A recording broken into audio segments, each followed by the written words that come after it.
We are 3 wins and 4 losses. Or why don't we look at it in a positive vein? We've got 9 games left. Let's make this a new season. So what do? They out-won last week. So they're going on the road this week because this is their first game on the road this year. So let's come back with a 2-0 record. Only Dallas and Kansas City 7-1 have a better record than the Chicago Bears. Well, the Bears are up front because of one reason. Dave Wannstedt. He is the reason Chicago is having such a great year. We talked to him yesterday. He said this team has no hidden agendas. The team always comes first. He believes in hard work and discipline. The evidence of that, the fact the offense has so few turnovers and the team has so few penalties. They're the least penalized team in the league. He practices what he preaches. The players were saying no matter how early you get out there, Wannstedt's beating you and he's the last one to leave at night. And he has a quarterback, surprisingly, who leads the league in touchdown passes. Well, it's something new here in Chicago. Eric Kramer told us, I'm having a dream season. This is what I always dreamed of when I came to the NFL. I believe his strengths are the fact that he can get back so quick, make a decision, and get rid of the football. Case in point, so far after 8 games, they've only given up 4 sacks. Well, the pressure will then fall upon that Blitzburg defense of Pittsburgh, number 95, Greg Lloyd, gaining a reputation, but he looked us all in the eye yesterday and said, I'm not changing my game. They don't protect me. The idea is to put that quarterback on the ground. Well, and that's the one thing that the 3 linebackers have to do, Brown, Green, and Lloyd. These guys have to get to Kramer. They have to create some things happening in this ballgame. The one guy, this guy here is the only linebacker in this game that has an interception so far this year. They have to create things, make things happen for the defense, and put the offense in a scoring position. Bears won the toss and will receive as we welcome those of you who have seen the Oakland Raiders and Cincinnati Bengals and the Raiders prevailing 20-17, and those of you who have seen the Cleveland Baltimore Browns lose 37-10 to Houston. A bit of a surprise, along with the news that apparently the deal's been done. Cleveland will be going on to Baltimore. Wannstedt against Cowher, 2 natives from Pittsburgh. Short kick by the Steelers down to the 20-yard line as the Bears wrestle for it, and Robert Green returns to the 25. On comes Eric Kramer, 18 touchdown passes, only 4 interceptions, and only sacked 4 times, and the offensive line has been brilliant. Heck, Perry, Fontenot, Lewenberg, and Big Cat Williams. Rashaan Salaam, the Heisman Award winner, at 21 last month, the youngest player in the league. Tony Carter, free agent blocker. Conway and Graham have been outstanding outside, and Keith Jennings is the tight end. Robert Green comes in, as well as Michael Timpson, the former Patriot, in the 3 wide. Kramer comes out throwing, and the gain of about 10 as he hits Conway. Conway with 30 catches this year, and 9 of those 4 touchdowns, 11 on the play. Kevin Henry, Brenson Buckner, and Ray Seals as Bill Cowher continues to rework that defense of Pittsburgh, much of it due to injuries. Green, Kirkland, Brown, and Lloyd, perhaps the best set of linebackers in the league. Lake moves to left corner this week. Willie Williams at right, Myron Bell and Darren Perry at safety. And in the Pittsburgh nickel, Alvoid Mays and Chris Olden enter. First down, Chicago. At the 36, Kramer again to throw. Hit as he throws. Almost intercepted by Kevin Green. He couldn't pick it off the grass top. Green, who has an interception this year and 5 sacks. Ray Seals, 97, putting the pressure on Kramer. I said you have to get in his face. When he does that, the ball comes out, and Kevin Green was there. The ball does hit the ground. But I'll tell you, Seals, that's beautiful.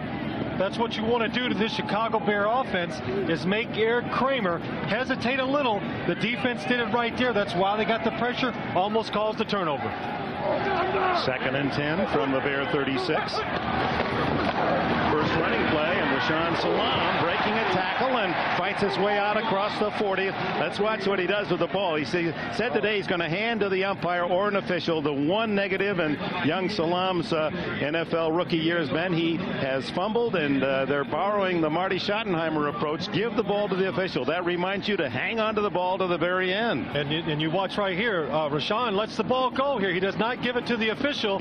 Dave Wannstedt said, give it to him every time after every play, so there won't be any did you fumble or did you not when you come to the sideline. It's kind of hard-handed to the official when Lloyd's laying on your back. Yeah. Ruins a good plan, doesn't it? Yeah, it does.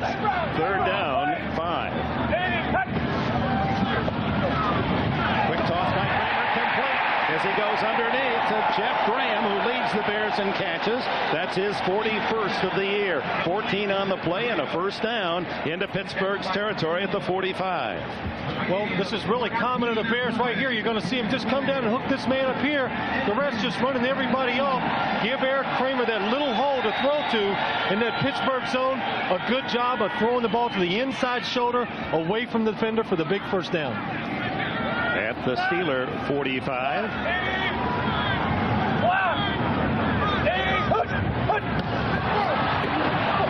Salam hit in the backfield. Again, 2 men can't bring him down, and finally knifed down by number 40, Myron Bell. Appeared to be 2 men moving for Chicago. Well, they had a Pittsburgh offside, but the question was Carter, number 30, moving, and did he get set before the play? Howard Rowe. Offsides, number 76 defense, 5-yard penalty, repeat first down. Kevin Henry guilty. Henry goes, but Carter's the guy that moved first, and then you see Green is pushing him upfield. I charge that more to Green than I do to Henry because it looked like Green just pushed him. Yeah, they had a little stunt on there, Paul, so Kevin Green wanted to get around there as quick as he could, but a good job by Eric Kramer right there. Had pressure early. Now he's telling that defensive line of Pittsburgh, you better sit in there because I'm going to draw you off sides. Opening drive of the game, and now 1st and 5 at the Steeler 40. Tony Carter, the fullback, in motion. Again, that sliding motion, and the Steelers were apparently into the neutral zone again as Salam off tackle to the 37-yard line. Greg Lloyd made the stop. Okay, Lloyd was there. He was offside also, Dick. Greg Lloyd is the guy that's going to jump offside, number 95. Offsides, number 97 defense, 5-yard penalty, first down. Well, Greg Lloyd's the man that jumps right here. You're going to see him up top, right here, down at the bottom. There he is, right there jumping. Eric Kramer going on the 3rd count that time, taking advantage of an aggressive Pittsburgh defense, and this is just a good veteran quarterback move. Let them know early that I'm going to make you sit in there and take your time in his pass rush. Now he uses the quick count and the toss to Salam, who dives for almost 5 yards to the 30 on first down. Chad Brown playing with a sore right ankle, number 94 in on the tackle. Dick, one of the things we saw with Salam so far in his ball game is he's been breaking tackles. This guy is big and strong, and that's the one thing Cowher said to us yesterday about him. He said, you know, this guy, not only can he run very well, but he's got more power in his legs than guys that we've been watching this year. And the other that Wannstedt said, I give him an A+ in maturity, even though he's 21, the youngest in the league. 2nd down and 5. Take to Salam. To the tight end, Ryan Wetnight, tackled by Perry. First down at the 23. This new look Chicago offense, for years and years it was run, grind it out, plow away, but not in 1995.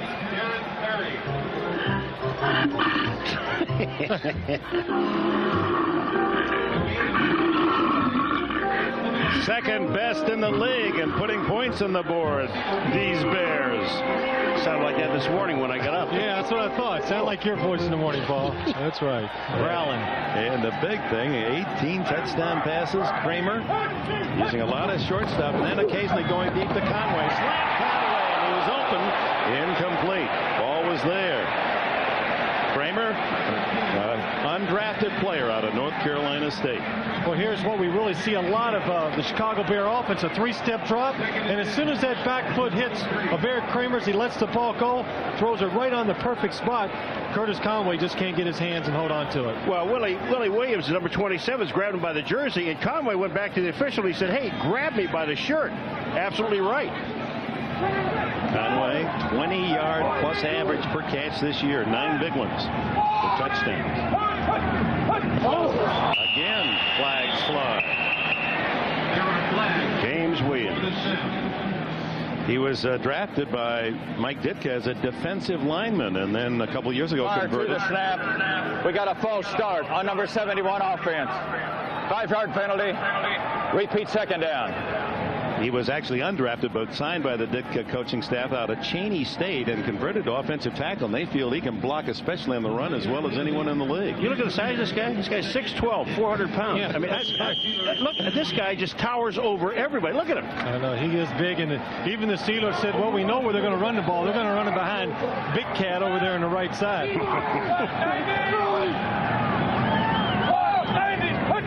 Second and long for Kramer. The draw to Robert Green, who is a change of pace runner. He's small, quick, a darter compared to Rashaan Salam, who is more of a bigger back breaking tackles. Levon Kirkland made the stop for Pittsburgh. Green out of William and Mary, another free agent. You think about the Bears, you say, well, who are these guys?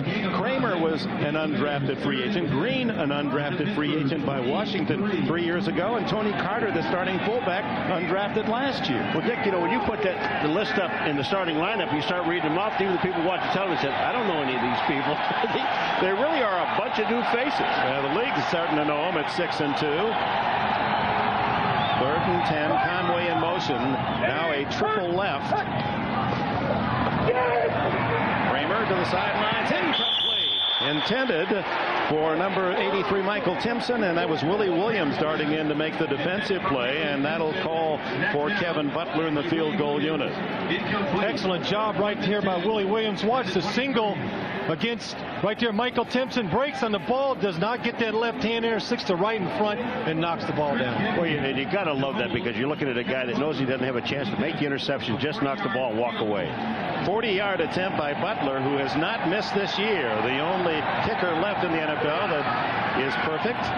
Into a pretty heavy wind right here. They had trouble in 3 games kicking this way. He makes it. Started it right. Drew it through. Butler and the Bears lead Pittsburgh on the opening possession.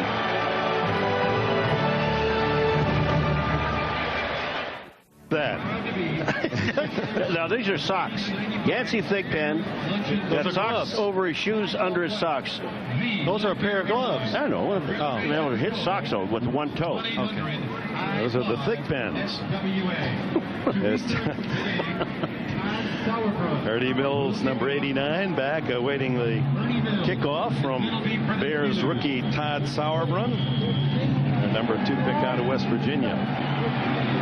Off slowly as a punter, and his kickoffs in practice were coming down around the 20-yard line into this wind.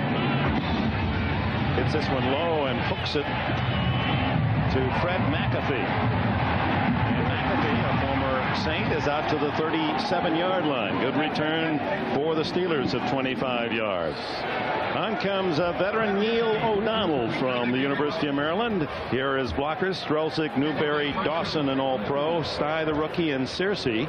In the backfield, Eric Pegram starts again, and John L. Williams returned last week after out 3 weeks with a knee. Thigpen and Johnson, the wideouts, and Mark Bruner from the University of Washington, the tight end, Ernie Mills, when they go 3 wide. Thigpen left. And Bruner shifts to the right side. They go double tight end, Bruner and Hayes. O'Donnell, like Kramer, comes out throwing to Pegram. And Pegram to the 40-yard line, maybe the 41. Gain of 4. Defensively for the Bears, the flag is down upfield. And let's check Howard Rowe's crew first before we give you the Bears defense.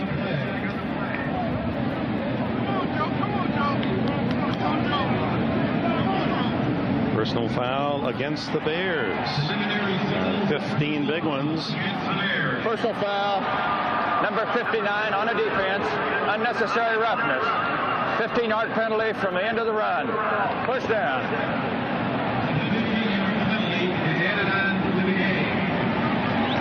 That one was for the 15 as Kane, kind of a half-hearted push into the mask. Don't you look? Kane afterwards looks and he goes, hey, he puts his arm out. He threw at me too, you know. I'll tell you, that wasn't much of a foul. No, 15 yards in this league.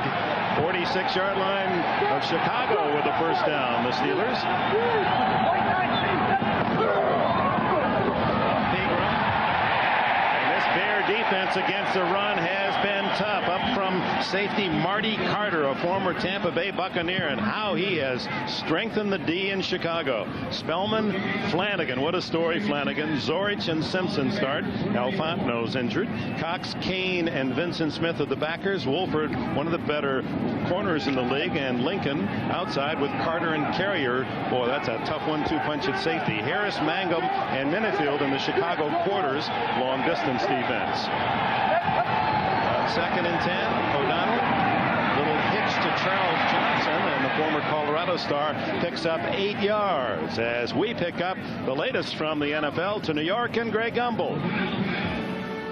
All right, Dick, big game in the AFC East at the RCA Dome, and the Bills have drawn first blood. Jim Kelly to Bill Brooks, 49 yards and a touchdown with the extra point. The Bills on top of the Colts, 7-0 in the first, Dick. All right, Greg, here it's the Bears 3-0 on a 40-yard Butler field goal, but the Steelers in a crucial spot here at 3rd down 2 at the 36-yard line. O'Donnell elects to use the shotgun for the first time. To Johnson. Fumbles the ball. Or are they going to call it complete? Incomplete is the call. Pass incomplete. And Pittsburgh will have a chance at a possible long field goal. Remember, here in the first quarter, the Steelers have the wind right to left. Charles Johnson, they say, bobbles the ball. Now take a look. Does he come down, touch the ball? That is a catch and a fumble, folks. Absolutely. There was no such thing. And the worst part about it, the field judge behind on the right-hand side is the man that makes the call. He can't see the ball. He catches the ball and both of his feet hit the ground before it comes loose. You see they're both on the ground, and just before his knee hits, the ball comes loose. So they'll not go for the field goal. Ron Stark will punt it for Pittsburgh. Left footer. It's a little dying spiral that the fair catch call by Jeff Graham just outside the Bear 10-yard line. And we have a timeout. Midpoint of the first. The city with broad shoulders where the Bears lead 3-0 and will start from just outside their 10-yard line. Barry Kramer using the pass effectively on that opening drive.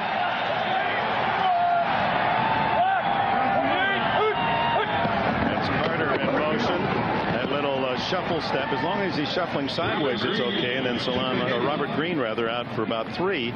But you can't be shuffling forward and look like he had an early start. You are allowed to shuffle, but these guys really cheat because the officials let them do it. When they're sliding along the line of scrimmage, they're going across. Now watch it. They're sliding along the line of scrimmage. You're allowed to do that, but you can't go forward. Now this time, I mean, tell me Salam is not going forward. Yes, he is. They cheat. Tony Carter, the blocker, much as Daryl Johnston is with the Cowboys, and Dave Wanstead, obviously influenced by Jimmy Johnson's coaching with Dallas, has used the fullback, catches the ball well and blocks, runs rarely. Kramer intercepted right into the arms of Darren Perry. Perry at the 15 and down at the 13-yard line. Well, there's a good case in point right there, just trying to put pressure on Eric Kramer. They said if we can put pressure on him, he will make some mistakes.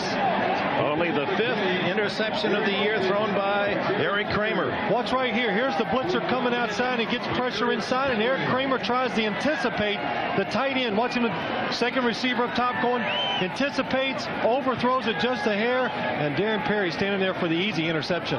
See, you know, this is one of the things we're talking about. You have to get pressure from the linebackers up in his face, and this time they get the pressure that they need. He throws the ball away. Perry gets the interception. They have the ball inside the 15-yard line. First down.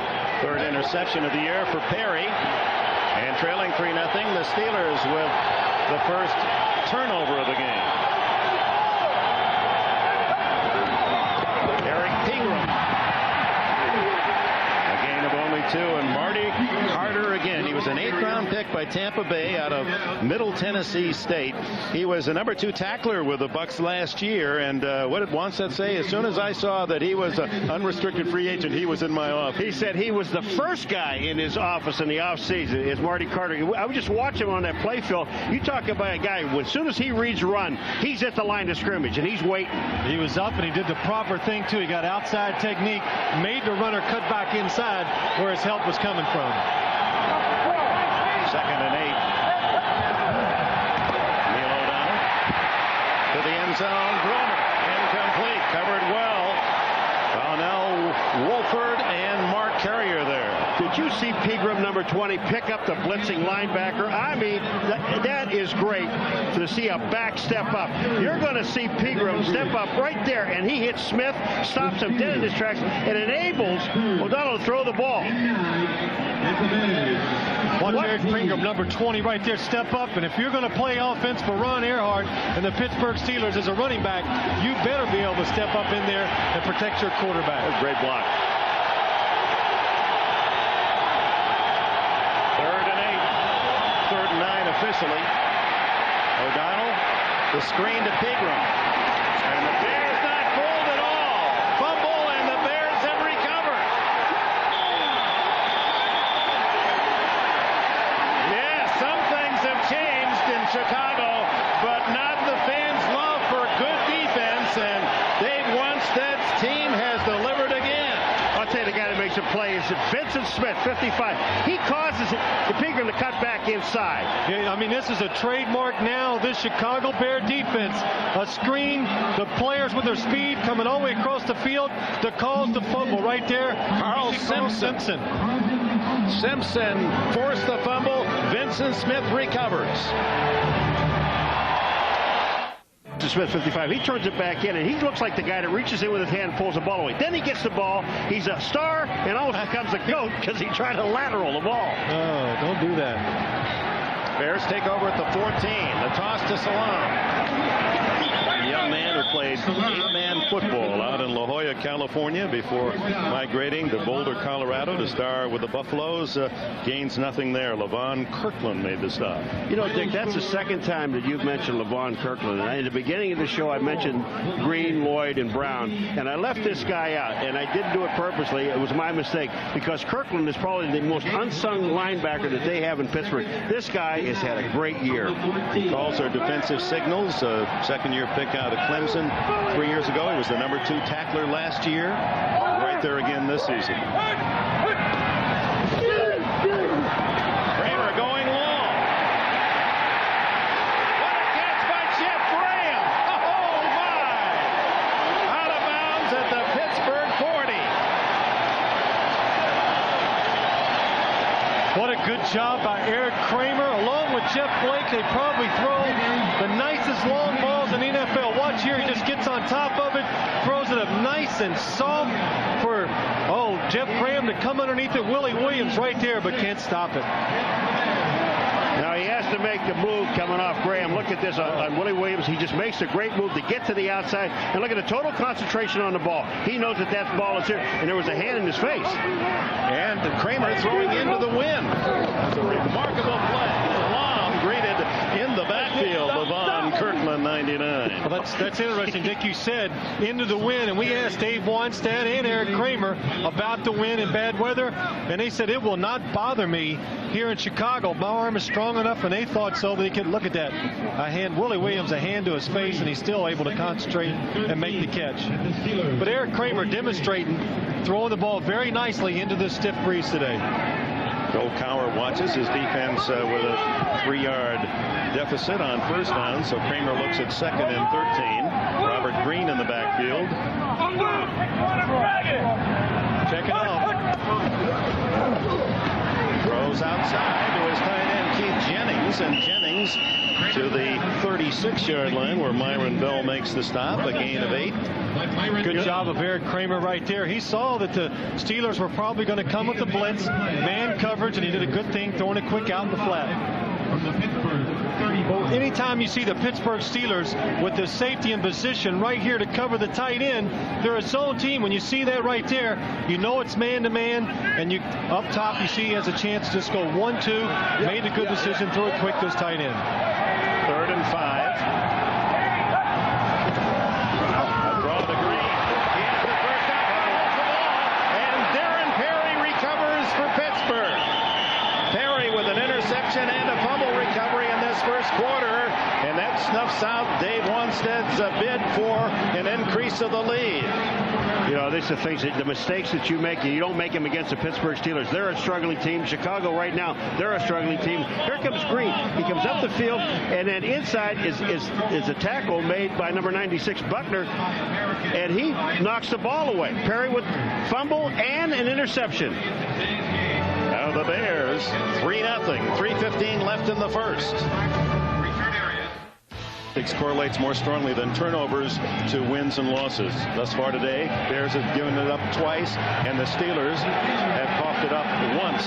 We'll relate what that means to Chicago right after this play as Pittsburgh starts at its 28, and O'Donnell off some play action tosses over the middle complete to Pegram, short yardage. A good solid hit from Vincent Smith. So the Bears, what happens when they win or lose the turnover battle? When they're plus in a game, 11-0 in the 40 Wanstead games. Even, they still come out 7-3. But when the other team takes it away more than the Bears, 4-50. They were +3, the Bears, prior to today. This season, Steelers -8. Steelers really have had a rough year in that regard. Pegram on the handoff, got a good block. And out to the 38-yard line, close to a first down. But first, let's go to New York and this NFL update.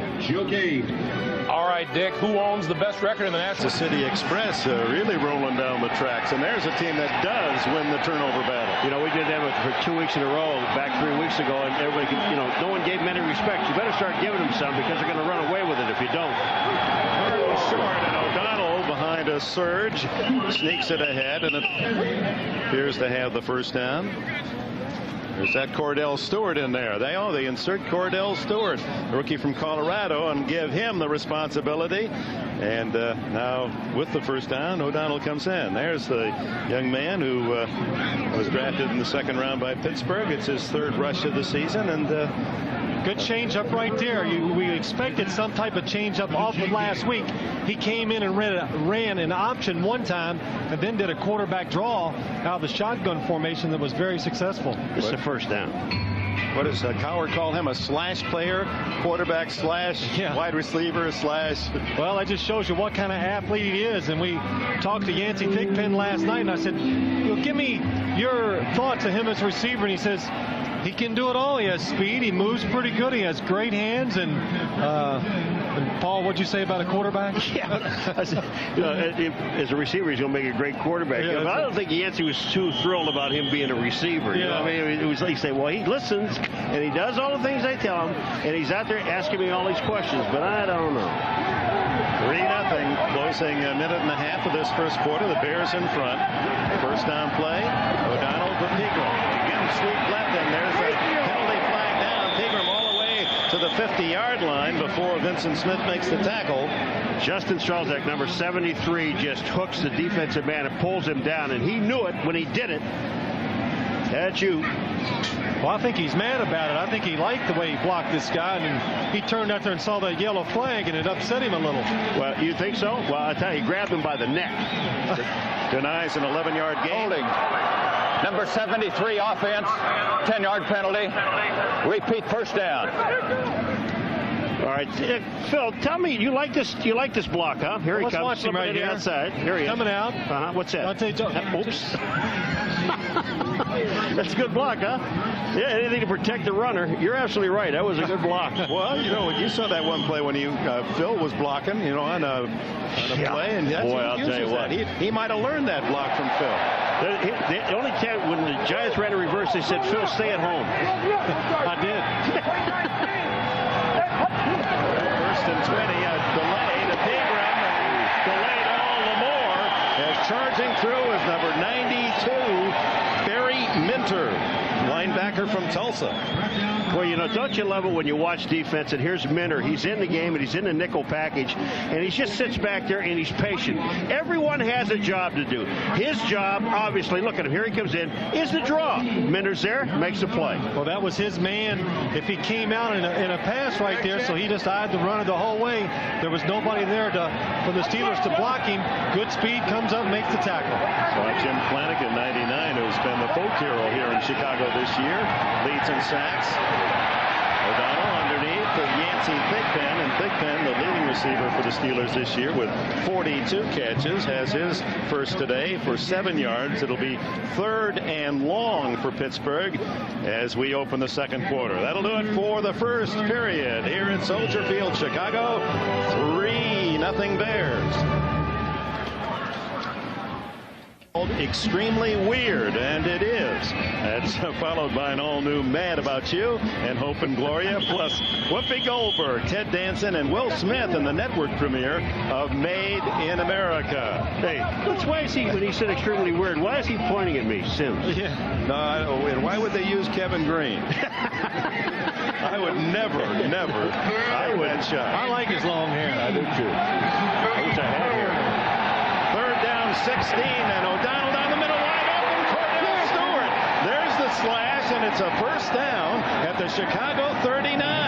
While Cordell Stewart is lined up inside, so that just tells you what they think about him and his receiving skills. Here he is right here. He's just going to go right down the middle of the field, and the Chicago safeties really pay no attention to him. Chicago puts a little blitz on there, dropping a defensive lineman back, but wide open. 5 receivers that time for the Pittsburgh Steelers offense.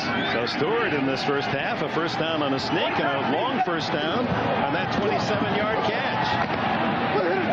Eric Pegram's short yardage as we check on other results. Greg? All right, Dick, at Minnesota, Steve Young still out with an injury, Dick. Oh, my. There's a surprising score. And for the fans here in Chicago, they were pleased with the Minnesota victory against Green Bay. That assures the Bears, even if they don't win today, they'll still be in sole possession of first place. Reverse. It goes to Ernie Mills. And Mills out of bounds at the 30-yard line. Carl Simpson just a step too slow, number 98 for the Bears, because he was there trying to get Mills coming out. Well, there you see Ron Earhart, and I tell you one thing he loves to do every game. He tries to get that reverse in because he wants to make sure that defense doesn't over-pursue so he can use his offense. So we've seen 2 of his favorite plays so far: screens, a screen early, and a reverse right there. 3-0. Is that it? No, it's just 2 of them. There's old Fargo, Ron Earhart. Oh, we threw it. No, I'm sorry. We threw it to the quarterback, too, so he's got everything working. This is 3rd and a long one. John L. Williams has the long one and more, and a first down at the 26-yard line for the veteran from the University of Florida, where he blocked for former Chicago Bears star Neil Anderson and Lorenzo Hampton. He said, I wanted to play. I could run as well as any of those guys, but if I could stay in the lineup, I had to go to fullback and block for him, so I did. Good, smart decision right there. It's done well with that fullback position. And he's one of the keys to this Pittsburgh Steelers offense. He got back in there last week. He's a wonderful lead blocker, catches the ball well, runs good routes. So that's why they had success last week in the red zone. And good in the locker room. They go double tight end and 2 wide receivers with Pegram behind O'Donnell, and Pegram in the toss back to O'Donnell. Looking downfield to Johnson, incomplete. Well covered by the Bears' Mark Carrier. You know, you almost have the feeling here on O'Donnell on this play here. You're right. They're pulling out all the stuff. That he was basically throwing that ball so far to the outside that didn't make any difference who was going to catch it. If Johnson doesn't catch it, they don't have a chance to. Watch what they do right here. He comes across Paul, and he's going to go like this, and you're going to see the wide receiver clear it out. But Mark Carrier is going to do a good job right here of seeing it and getting back in there to block stop the pass. Really a good job. Watch him turns right around and runs back there and gets right in the way. Great job of recognition from Mark Carrier. 2nd down and 10. Johnson in motion. Pegram hitting the backfield, breaks a tackle, drives forward. Flag down as Pegram tackled at the 21.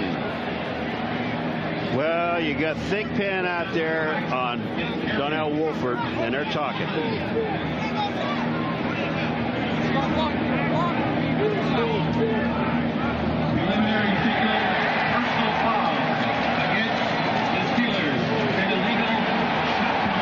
Shot block against the Steelers. Personal foul. Number 82 on the offense. An illegal crackback. 15-yard penalty. Repeat 2nd down. Yancey Thigpen. That'll be 2nd and 25 for Pittsburgh. and it's on Donnell Wilford. He comes in. Now, here's Yancey Thigpen. Watch this crack back. I mean, I'm going to tell you something. That is illegal. I mean, that's where you lose knees, and it's uncalled for. You've got to hit that guy above the waist and get your head in front. Terrible block. So second and long for O'Donnell, trailing 3-0, early second quarter. They bring a couple backers, and O'Donnell wide open to Thigpen, and he's hit by number 21, Donnell Wolford. When you have a blitz coming, you're going to get one-on-one coverage. That's right. Another good job right here. You're going to see the linebackers for Chicago come, and what a good job of pickup by the Pittsburgh Steelers offense. Gives Neal the time, and Yancey Thigpen is wide open on the man coverage. Good job of the Steeler offense blocking right there. Thigpen, a big receiver at 6'1" and almost 210 pounds, released by San Diego a couple of years ago. Well, Neal O'Donnell told us the only thing holding him back was injuries the last couple of years. He's staying healthy, putting up big numbers. 3rd and 14 for O'Donnell. Down the middle, wide open. Thigpen incomplete at the 10-yard line. Flag down. Mark Carrier covering for Chicago. And we'll check the penalty. Using the crown of his helmet is probably what they're going to call right here. Yeah, but the thing about it, you got two guys in midair. Wait a minute. If this is what they call, well, wait, but if you got two guys in midair, there's just no way to pull away. Carrier saying, wait, I'm going for the ball. He's going for the ball. That wasn't intentional. Foul. Number 20 on the defense. Unnecessary roughness. 15-yard penalty. First down.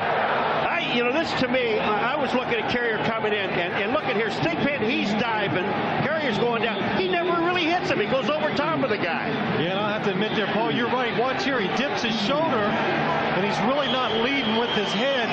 He's coming from across the field. He saw Yancey Thigpen coming across, and he was open, so he had to be aggressive trying to break the play out. But the thing about it is he's in midair. You can't stop in midair. I'm sorry, that's a bad call.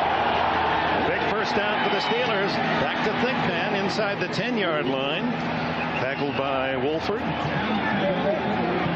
So penalty marked drive for the Steelers. And Dave Wanstead's team, who has been the least penalized team last year in the NFL, least penalized by a bunch this year, and a couple of critical calls extending the Steeler drive. Well, the two things that has made them successful so far this year, turnovers and penalties, they're doing both of them so far in this game. In reverse.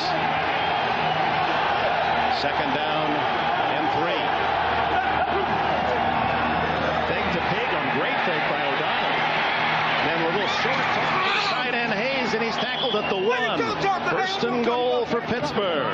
Dick, Phil, this is one of the plays to me is one of the hardest plays to cover, because what you have is you got a tight end that's blocking. Hayes, 85, right there on the bottom of your screen. Now watch, he's blocking on Spellman. Now when he comes out, Spellman, does he stay with him or go to the quarterback? You've got to leave him. The linebackers didn't come up, and they get to inside the 1-yard line. That's just a great play, and that puts a lot of pressure on linebackers, defensive backs, and the defensive end.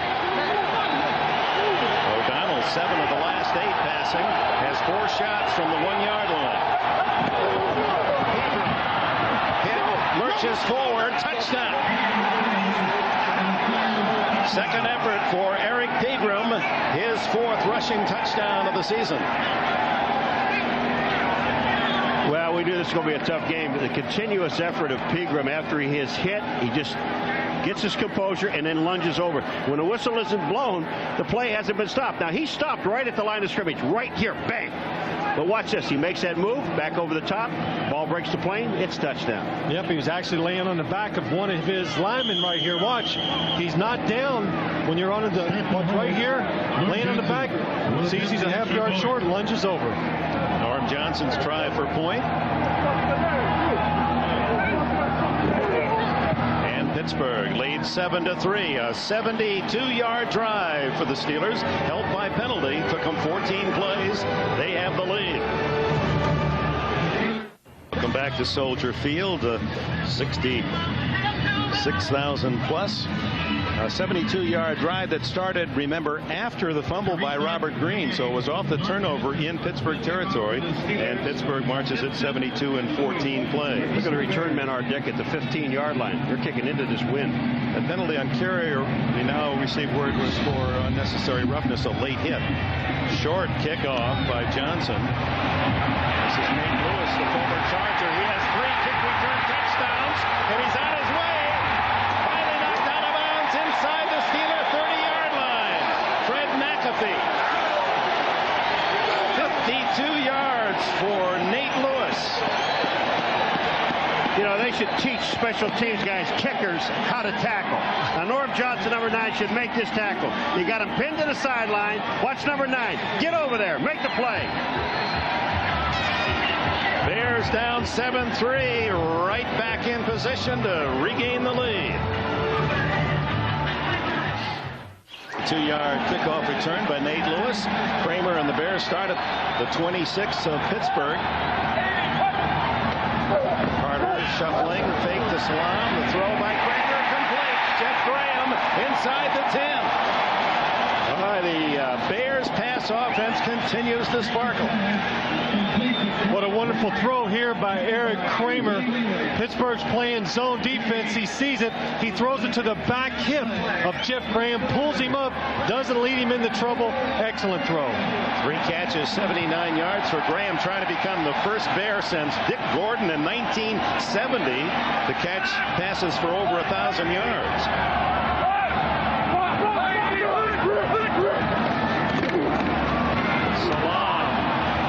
Slashing in was 97 Ray Seals to get an early piece of him. Pass defense for the Steel Curtain, not quite up to pass standards. Last year, 3rd in the NFL. Yardage allowed, but in 95. 11th. And that'll bend the old steel bars, the old curtain. Not quite as strong as past years for Bill Cowher. They look like my knees. Yeah. But if I get one reason why, I think they're just not getting the pass rush that they did last year. Kramer in the end zone. Touchdown! Curtis Conway, his 10th of the year.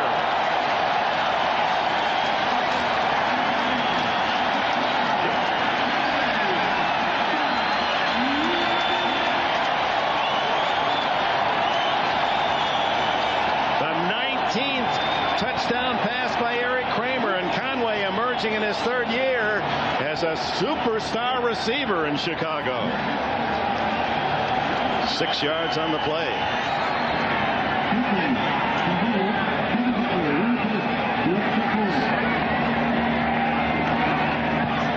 And the extra point by Butler. The Bears back in front, 10-7. What an excellent job right here of Eric Kramer throwing over the top of the defense. Curtis Conway singled up on the blitz against Carnell Lake. Good route, very good throw. They got to meet Paul McGuire in the finals, whoever wins it. The Bears are back in front, 10-7 here at Soldier Field. 8 minutes remaining in the first half. Todd Sauerbrunn with the wind to Ernie Mills at the 5. Some blockers, 30, 40, and Sauerbrunn in on the tackle at midfield. It'll be at the Chicago 49-yard line. Let's go back to the touchdown. Kramer to Conway. Well, take a look.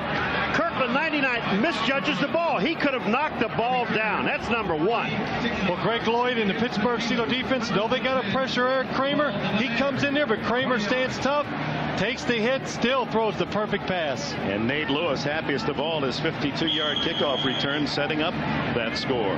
Conway, by the way, now has scored a touchdown by reception in 6 consecutive games. That's one shy of the Bear record.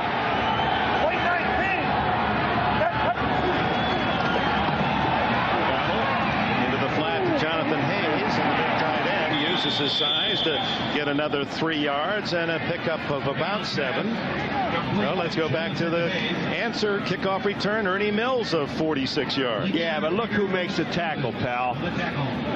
Your favorite player. I talked to this guy yesterday. I got him straightened out. Sauerbrunn, look at that. Wham! Wham! Well, I don't know if it was a wham. Well, it was kind of it was like a mush. It was a, that was about what it was. I had a long talk with him yesterday. I don't think I penetrated anywhere, but I had a talk. I don't think he'd ever been talked to like that by a coach. He was nodding a lot. He did a lot of nodding. Second down and 3. Pegram forced back by the pressure, but able to get it in gear, and a first down inside the 35. 8 yards for Pegram. What a great dimension he adds to the Pittsburgh Steelers, Pegram. I mean, this guy is so quick to get outside, and when he makes a positive move, he's now upfield. He sees the whole field. He loves to run, and he's tough. We know he can block. Yeah, I know. That's right, he can. And right there was a good demonstration. They didn't block the play that well, but his speed enabled him to outrun the Chicago Bear defensive line and get it outside. Bam Morris was sharing duties. Running back with Pegram is not active today. That back still bothering him. On first down. The old Statue of Liberty version, and Pegram. And he gets yardage after he's hit inside the 30 to the 29, a gain of 4. Dave Wannstedt, he taking the job a year after Bill Cowher was picked as the new Steeler coach, and Wannstedt was considered by many as the second choice there. Went back to Dallas as an assistant, got another Super Bowl, and then taken here in Chicago and did not accept the New York Giant job. Well, he didn't want to take it because of the quarterback up there, probably. I don't know. That's another reason why he's in the booth here with us. Yeah, where am I going with him? Second down and 6. To Yancey Thigpen, and O'Donnell trying to throw a block out there. Did a pretty good job, but all of that running and very little yardage, and maybe a loss of a yard. Oh, Mark Carrier, you talk about, you want to know why the guy is an all-pro safety, number 20? Just watch who makes the play at the end. You can do all this fancy stuff you want. Here comes Thigpen, but watch the guy that makes the play. It comes into your picture. Here comes 20 right now. Hello and goodbye. Well, Mark Carrier was telling us yesterday, Marty Carter, a big hitter, having a great year on defense. He says it's a competition now between the two of us. We go out there and see who can make more plays and big hits, and they're both doing a pretty good job of it. Carrier and Carter in that safety slot. 3rd and 5. O'Donnell has a man. Completes it to Andre Hastings. His first reception today, and a first down. 9 yards on the play. Phil, both of these quarterbacks, now they're going into the wind here, O'Donnell and the Pittsburgh Steelers, but both quarterbacks seem to be throwing the ball extremely well. Very well. I think they're both bad weather throwers, throw the football well in rain and wind, and you see Neil O'Donnell standing there again. Jim Flanagan taking him down, but doing a good job with the pressure. And you saw him kind of wince. He showed us that left broken pinky, or the right finger, the little finger that was broken and cost him 4 games. He said it's still sore. Cold weather bothers him, and it looked like he got a hit right on it. He gets a little stiff with it. Oh, fumble, and the Bears don't recover. They had it. Alonzo Spellman had it sitting right there, number 90, and kicked it back to Leon Searcy of Pittsburgh. Oh, Spellman can't believe it.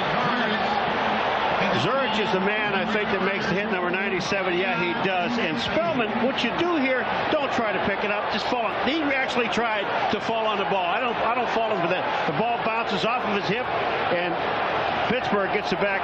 Searcy, he's heads up. There's the ball on the ground. He falls on it. Storch a sack on the play. Yeah, there must have been a mistake up front by the Pittsburgh Steelers. Nobody blocked Chris Storch at time. The center, Devontae Dawson, turned right. He came in free. Might have been a mistake. It might have been. Yeah. Oh, Alonzo Spellman trying to digest that one. He had the fumble recovered. As you look at Greg Lloyd, look at the arms on that man. You know, I was sitting in front of the mirror this morning early taking a look at mine. What'd you see? Nothing. It's second down and 21 at the 31. Remember, into the wind in terms of field goal. O'Donnell with a screen to Pegram. 35, and tackled by Joe Kane at about the 22. Did you see that block by Devontae Dawson, the center? I mean, he gets out and just kind of just forces people backwards. Pegram sets it up. He gets a screen. Watch what happens out here, number 63. There's the block right there by Dermontti Dawson. Now, he doesn't knock Kane down. But what he does is knocks him back about 8 yards and allows Pegram to pick up the yardage. How many centers in the NFL would be able to snap the ball and pull around to the left like that, get out in front and make that block? Not too many. 3-time Pro Bowler Dawson, following Mike Webster, who's one of those nominated for the Hall of Fame this year. 3rd and 14. John L. Williams, horse-collared, but for a short gain at the 22. John Theory, number 94, with the side.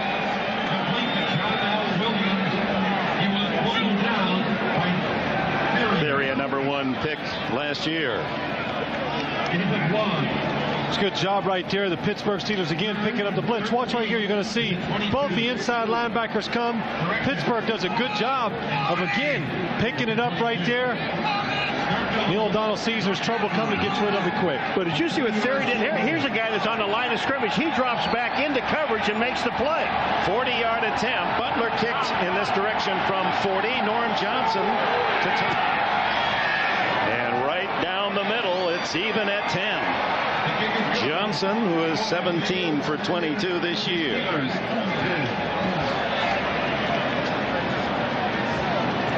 So 2 kickoff returns. Nate Lewis for Chicago led to a touchdown. Kramer to Conway, and the fine kickoff return by Ernie Mills sets up the 40-yard field goal. A reminder, next Sunday our NFL coverage continues at 12:30 Eastern time, and our feature game will be in the Meadowlands as Jeff Hostetler returns in the silver and gray, the former Giant quarterback, against the New York Giants. So will Phil Simms return to the Meadowlands, 2 Super Bowl quarterbacks. And he'll be able to comment on the man that replaced him when Simms was injured, the Haas, Jeff Hostetler. Waited his turn. Simms would never give him a chance to play. Just, made him sit and said it only took a severe injury before Hostetler got his fair chance. Paul, you didn't like them showing good highlights of me, did you? I like what you both threw to the same guy. The open guy. That's what we're supposed to do. Throw to the open guy. Yeah. Tight end. That's right. And Phil's going to tell our audience, NBC, only on NBC, everything you ever wanted to know about the New York Giants. Oh, that's right. I know a lot, too. Well, the way they're getting beat by Seattle later ain't much. We saw Zorich. That was his first sack of the year. That'll answer some of his recent critics as Johnson hits it down to the 13-yard line. This is Michael Timpson, the former Patriot, out to the 36 before he is brought down by Fred McAfee, who has become a star on the special teams. 24 on the return. McAfee leads the Steelers in special team tackles. Let's compare the 2 quarterbacks today, and both have had a hot hand. Kramer with a rare interception for him, only his 5th of this season, but also a touchdown pass. Both over 100 yards throwing. Both quarterbacks really throwing the ball very well. And coming into this game, the one thing that makes them different from a lot of quarterbacks in this league, they can throw under adverse conditions and wind and the rain, doing a good job here today. The timeouts left here in the first half. Bears have all 3, and Kramer fires to the sidelines. Tackled inbounds was Michael Timpson, one of the unrestricted free agents for the Bears this year, to put pressure on Conway and Graham to up their game. Randy Fuller made the stop. First down at midfield as they work toward the 2-minute warning here in the first half. Kramer again to throw. Intercepted. Greg Lloyd at the 40. Lloyd could go all the way. One more lineman to beat. Out of bounds at the 5-yard line. Greg Lloyd.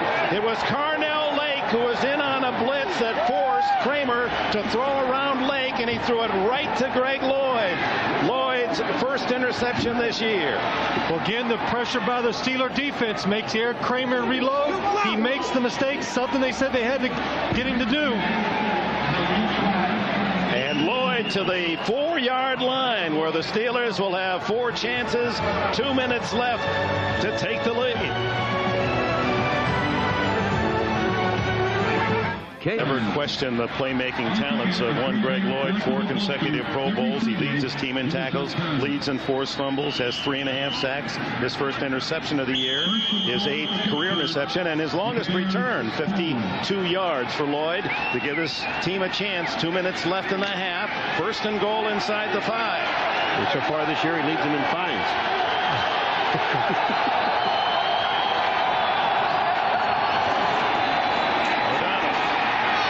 Incomplete to Pegram. Let's go back to the interception. The chemistry of the turnover and the role of Carnell Lake. Well, Eric Kramer, what's going to happen? Look to your right. Here comes Carnell Lake. Up top, makes him pull it down. Enables Greg Lloyd to drop back right into where he's trying to throw it. Carnell Lake jumps. He pulls it down. Greg Lloyd was dropping back. Gets right underneath the quick slant by the wide receiver. That's why Eric Kramer throws the interception. Yeah, well, Lloyd and big meat hooks, he just throws everybody around. He runs through a player. Here comes James Williams. He just throws him on the ground. That's good running. 2nd and goal. Pegram can't get outside. No, sir. Well done by Marty Carter, the strong safety. You know, we've seen some teams this year, some pretty good teams, Dick. And when you see safeties that play as well as these 2 safeties are playing, it makes a lot of difference in the secondary, and a lot, especially for running. When you try to run against safeties that are as physical as these 2 guys are, it's hard to do. Nearly a 3-yard loss. 3rd and goal at the 7.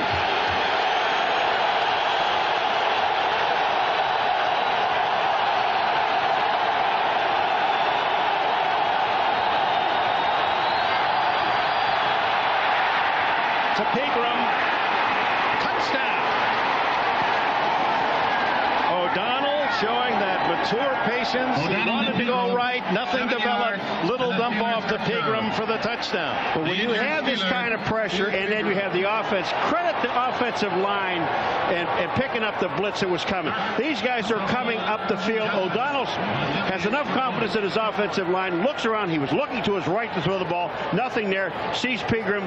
He outruns Minner. Touchdown. Well, what happened there, Eric Pegram steps up and does a good job of picking up the blitzing linebacker. He's on the ground and just gets up and by accident gets back in the play. Neil O'Donnell does a good job of keeping his composure and finds him. Norm Johnson adds the extra point. Eric Pegram celebrates his 1st reception touchdown as a Steeler. And Neil O'Donnell's 1st touchdown throw today. Here's Eric Pegram right here. Watch, he's going to step up and block the blitzing linebacker right here. Neil O'Donnell's going to look to his right where the pattern is supposed to be thrown. Eric Pegram knocks this guy to the ground, gets up. Neil sees him, throws it to him, and does a good job of getting in the end zone. Well, when you see, I mean, this is the block. You take a look at the block right here. Boom, down. Vincent Smith to the ground. Smith stays on the ground. And back up. Isn't that great? Well, we talked about intensity at the start today. That's a play made by an intense athlete. He would not quit. Eric Kramer, after his interception, didn't like what he saw. So Lloyd's interception and 52-yard return against Eric Kramer becomes a 7-yard score against Eric Pegram. And Greg Lloyd's reaction. That's right. I should have gotten it myself. Yeah, that's right. He should have. I could have done it in one play. It took you guys 3 to get there. Greg Lloyd has a weakness. He's not a good long-distance runner. That's what we finally found out. He does have one. Yeah, well, I can't wait till we do these guys again, and I'm telling you said that. Yeah, well, no.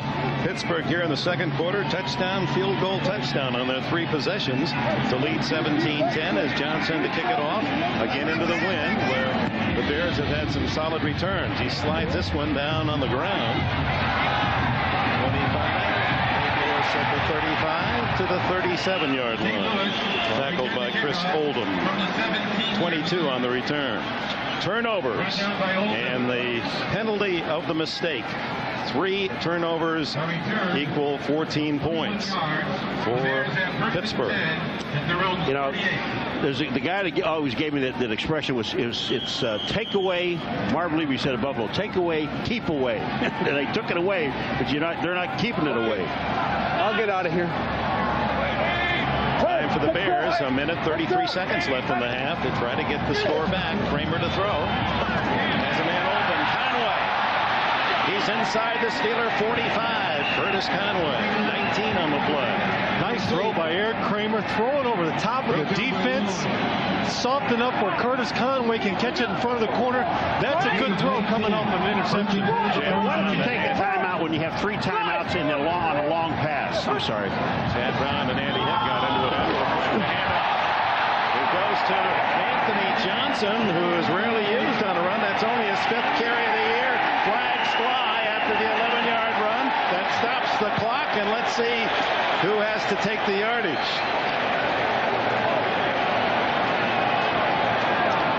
Good call, and Kramer thinks it's against Pittsburgh. Well, Lewinberg comes in and blocks from behind. Number 58, who's the guard. Retaliation. You always get caught when you're the second guy doing these things. Personal foul. Yeah. It's Pittsburgh. Princeton Buckner retaliated after Jay Lewinberg hit him after the play was over. 58 is Lewinberg. He's the guy that starts this whole thing.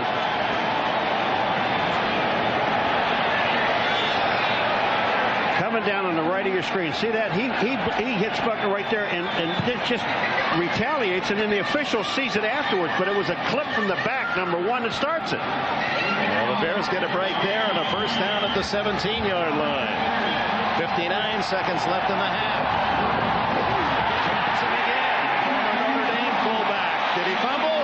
Steelers say yes. Ball on the ground. No signal from the officials. Darren Perry made the hit. Right now we have about 11 officials on the field, Dick. We've got 7 original and then 4 guys in white shirts. And a lot of digging and scratching. Yeah, there's a lot going down there. It's going to take them a while to separate these players. Look at that. There is an official. I think 110 recovered. Oh, That's Ron Botchin, my old teammate from the Los Angeles Chargers. Way to get in there, Botch. The umpire Botchin trying to dig in to see. Must be pretty much of a 2-man duel, and the Steelers win out. Another mistake by Chicago, the team that has been protecting the ball so well. 4 turnovers. Here it is. Anthony Johnson trying to get extra yardage. I don't know about trying to get extra yardage. He's got the ball, but a head comes in and just knocks the ball away. That's Bell, number 40, puts his head in there, knocks the ball away. Darren Perry recovers after Bell forced the fumble. I think that ought to be an official NFL statistic, forced fumbles. We always credit the man who comes off with the ball. Forced fumbles, so critical. That ought to be in the official list of NFL stats. Yeah, but Perry's kind of happy. Interception, 2 fumble recoveries. He doesn't care who knocks it loose. He said, Bell, thanks a lot, but you're not going to get in my stat. But it's always the guy who recovered who runs off with the ball, and everyone cheers, but he didn't do the toughest work. That's right. Perry stops the Bears. That's really takes some life out of the Soldier Field crowd with 54 seconds left in the half. They've self-destructed and yet trail only 17-10, but that was their chance to tie it up. A reminder, coming up at halftime, we'll be sending you to New York. Greg Gumbel, Mike Ditka, and Joe Gibbs will bring you up to date on all the action from the 10th week of our NFL season. That's coming up at halftime as the weeks start chewing away towards Super Bowl 30, and we'll be there in Arizona late January. Chicago now takes a timeout and has 2 left. Well, it's one of the events that I enjoyed working many, many years, and you'll be able to enjoy it again, especially those of you who are fans of its elegance and athleticism. Figure skating and the World Figure Skating Professional Championships next Saturday. Mark it at 2 o'clock in the afternoon Eastern. Christy Yamaguchi and Katarina Witt, Scott Hamilton, some of the headliners. It's a world-class field of skating stars. Encore presentation, the World Professional Figure Skating Championships next Saturday, 2 o'clock Eastern on NBC.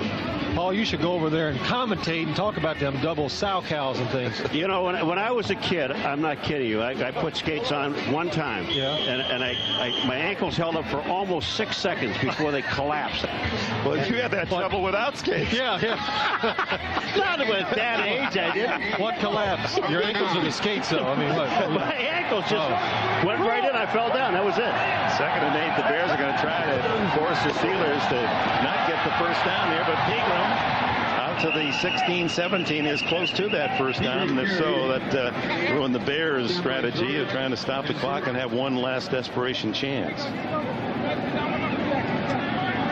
The Chicago Bear defense is, I mean, their offense today has just been stopped by their mistakes. They're moving the ball almost at will against the Pittsburgh Steelers defense. So Dave Wannstedt, I'm sure he's just going to go in there at halftime and say, stop the turnovers. We can score anytime we get the ball on this team, and we can win this game. I agree with you totally, Phil. I mean, it isn't that the Pittsburgh Steelers have stopped the Chicago Bears. You look at Eric Pigram, his contribution today, 28 rushing and 23 receiving, and both a rushing and receiving touchdown. You saw the Dave Wannstedt, the mustache, and the fact that the side you were asking about the scar in that mustache on the right side. He said that was a third-grade baseball bat that got me and knocked out all my teeth on the right side. Just can you imagine coming home to mom and dad and no teeth? Somebody on a backswing caught him with a bat. Don't you love the fact that Bill Cowher says, you know, when I come through Chicago in the offseason, they say people at the airport come up to me and say, hey, congratulations, nice season, coach. Yeah, they think I'm Wannstedt whenever I go through O'Hare. Well, at least he had a good year, and they're telling him good things. It could be the other way around. Bill doesn't stop either. He says, thank you very much. It's very nice of you to say that. Yeah, he flies through Indianapolis when Chicago has a losing year. 3rd and 1, and on the sneak. It looks to be good enough for a Pittsburgh first down as they just wedge out behind Dermontti Dawson. And that'll end it for this first half. First half with uncharacteristic mistakes by the Chicago Bears, and the Steelers took advantage and the lead 17-10. Let's go to Greg Gumbel in our NFL on NBC studios in New York.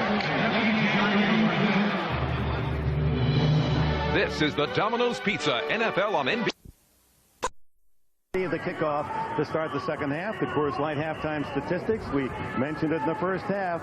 Those turnovers relate to defeats if you're giving it away. And the Bears are behind, giving up the ball 4 times. Pittsburgh coughed it up once. What more do you have to say? Well, you know, Phil and I were talking about this. The Bears and the Steelers are both moving the ball whenever they want to move the ball. It's just the 4 turnovers that has Chicago out of this ball game right now. Yeah, one thing stuck on my mind. The Pittsburgh Steelers defense said, we got to disrupt Eric Kramer's rhythm. They did it 3 times. He threw 2 interceptions. The 3rd time, he almost threw 1 to Kevin Green. It was just a little short. It is kind of fascinating, the Bears' quick throw offense. How do you stop that? Well, one of the ways is by early pressure. You have to bring the ball back down and try something else, and it led particularly to the Lloyd long interception return, 52 yards, and the touchdown by Pigram at the end of the first half. And there's Greg Lloyd as light snow flurries start to fall, and Todd Sauerbrunn tees it up and sends it on its way through the, well, this is November now. This is the time where if you're a fan, you identify yourself.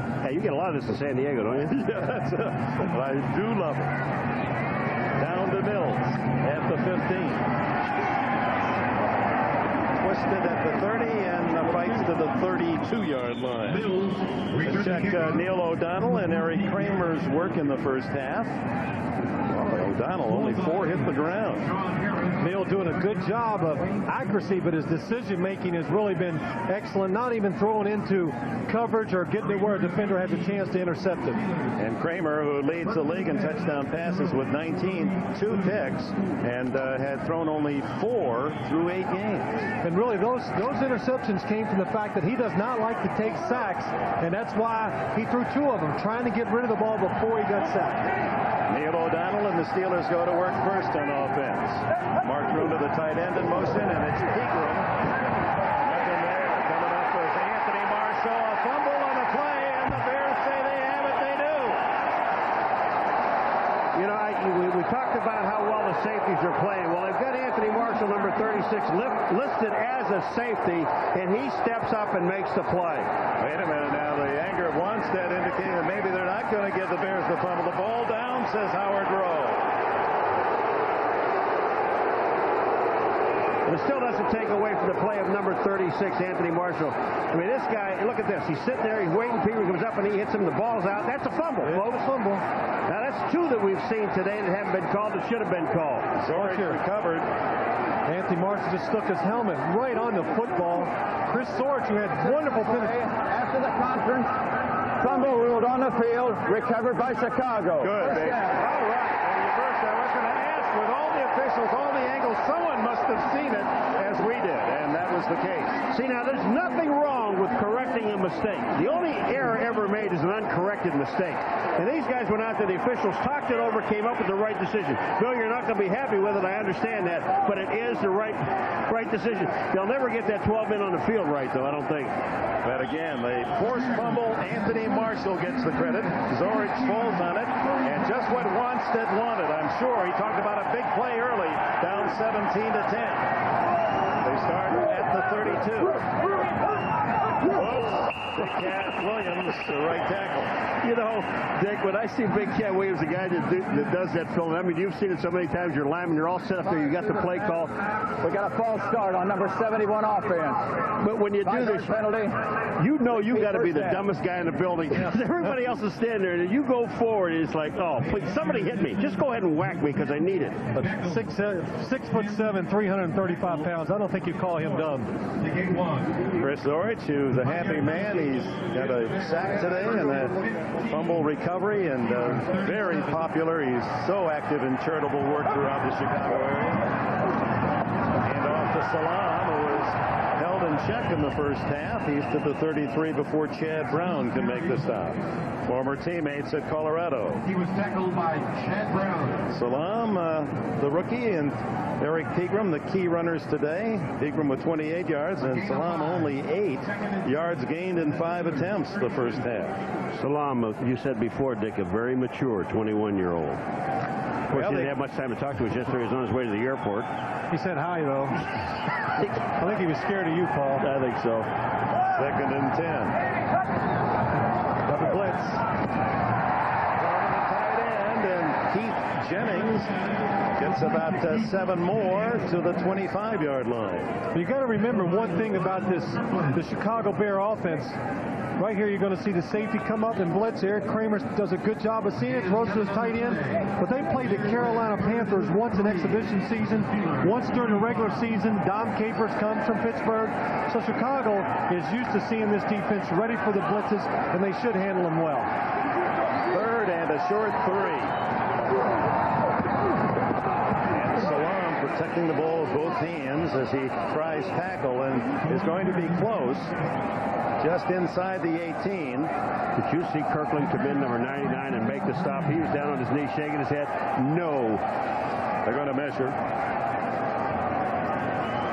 Dave Wannstedt, it'll either be a first down at the inside the 18 or 4th and inches.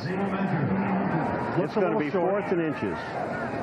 You haven't missed one of these all year. No, that's the only thing I have left is one right eye. And baby is working.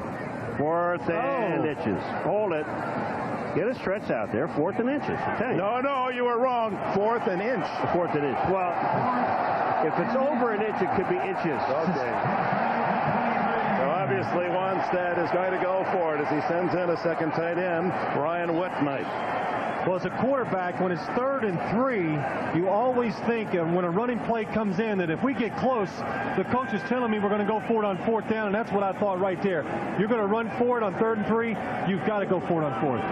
I'm waiting for the crowd to say, we want Flanagan. We want Flanagan. Yeah, he's not in there now.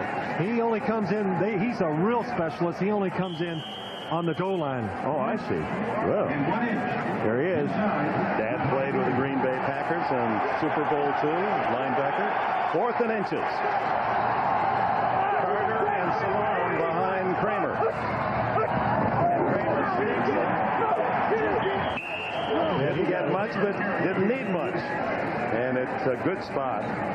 From here, it appears he has the first down at the 17. Sometimes I wonder how an official that's on the sideline can come in and make a mark when a guy like Kramer, a little bitty guy like that, amongst 4,000 pounds, he goes in there and they're going to make a spot. I mean, the only guy that can see how far he went would be, to me, the referee or the umpire. Well, come on, Eagle Eyes. Let's see it. Well, he's got this. Yeah, he's got it by the nose of the ball. The nose of the ball. Dick, you should have been an ophthalmologist. Oh, yeah. Dick, I'm just waiting for the one time he's wrong. I mean, that's when we can get on him. I'm not perfect, but I've never made a mistake. Here we go. It's going to be the nose of the ball now.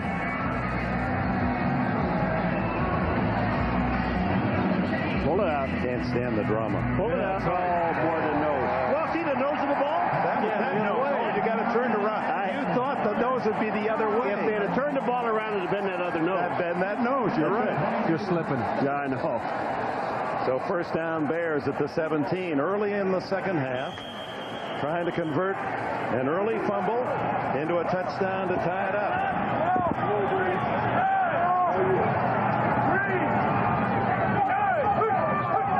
Conway in motion. Salam. Whoa! Side wheel down at the 16 by Darren Perry. Good job right there of Rashaan Salam, being patient and letting his blockers open up the hole. One problem he's had in the past, the last couple games, is being a little too quick in his decision making. Watch him right here. He cuts into the left, sees a little hole, breaks back to the right, and really gets good positive yards on first down. We've seen a lot of young backs this year, Dick, and that's one thing that they have, the mistake that they make. They're not patient enough. 2nd and 4. You saw Jerry Osofsky, the veteran, charge, and Salam hit hard. Short yardage there. LaVon Kirkland at number 99 at Pittsburgh. Another big hit. Jerry Osofsky, number 55. The linebacker for Pittsburgh Steelers. 2 years ago, the guy tears his knee up. They don't even think he's ever going to play again. And here he is playing. He started last week. He says, it's been the first time that I started. He was really happy about it. Ligaments from a cadaver. And Bill Cowher says, I'm serious. He said, we've timed him. He's faster now than he was as a rookie. That really is amazing. That just shows, that tells you a lot about him as a person, how hard he worked. Total re-knee construction. Comes back not only to play again, but to be faster and be successful. Well, let me explain something to you. There's a reason for it, boys. What's that? Yeah, what's in my hometown, Youngstown, Ohio. Yeah. Now, only guys in Youngstown, Ohio can do something like that. Take a cadaver and make it work. Oh, so what's he going to have a penchant for as he gets older in life? That's about what I want to know. You notice how he talked through that one, gave us the whole Youngstown thing. He didn't want to commit himself in that last minute. Yeah. First down for the Bears at the 12. Grinding it out after the fumble recovery.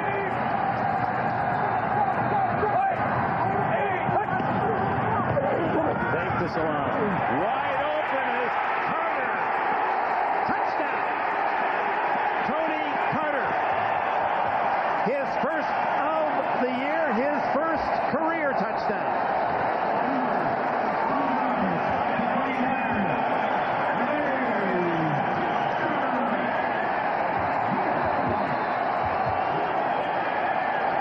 You know, Phil, the way he came out of the backfield, there was just no question the ball was going to him. He's coming out at full speed, knowing that they're going to throw him the football. Well, Paul, that touchdown is just a direct result of running the football with success. The defense was guessing run. The Bears change up on them. The players on defense just don't react well to it. And now Kevin Butler to tie it up. 17 all. Here's Tony Carter coming out of the backfield. Kevin Green's going to run by him. Watch it. They think it's run. Oh, it's too late. Nobody's covering him. Easy touchdown for Tony Carter. A good lead blocker. It is worth The back, Judge. He's standing right here. But wait a second. Now watch this here when you see the right foot. Phrase it right there. Here's the right foot. That's out of bounds. And look where the ball is at the 1 yard line. They blow the call. There's no touchdown. Well, Tony Carter's going to take it anyway, and he has it already stored away. His first NFL score. Well out of bounds. The official concentrating on the goal line didn't see the foot down at the 1. It's tied at 17 in Chicago with 11 minutes left in the third. Sauerbrunn scuffs one downfield to the 22. Fred McAfee hit hard at the 28-yard line. Time out. Watching the NFL on NBC.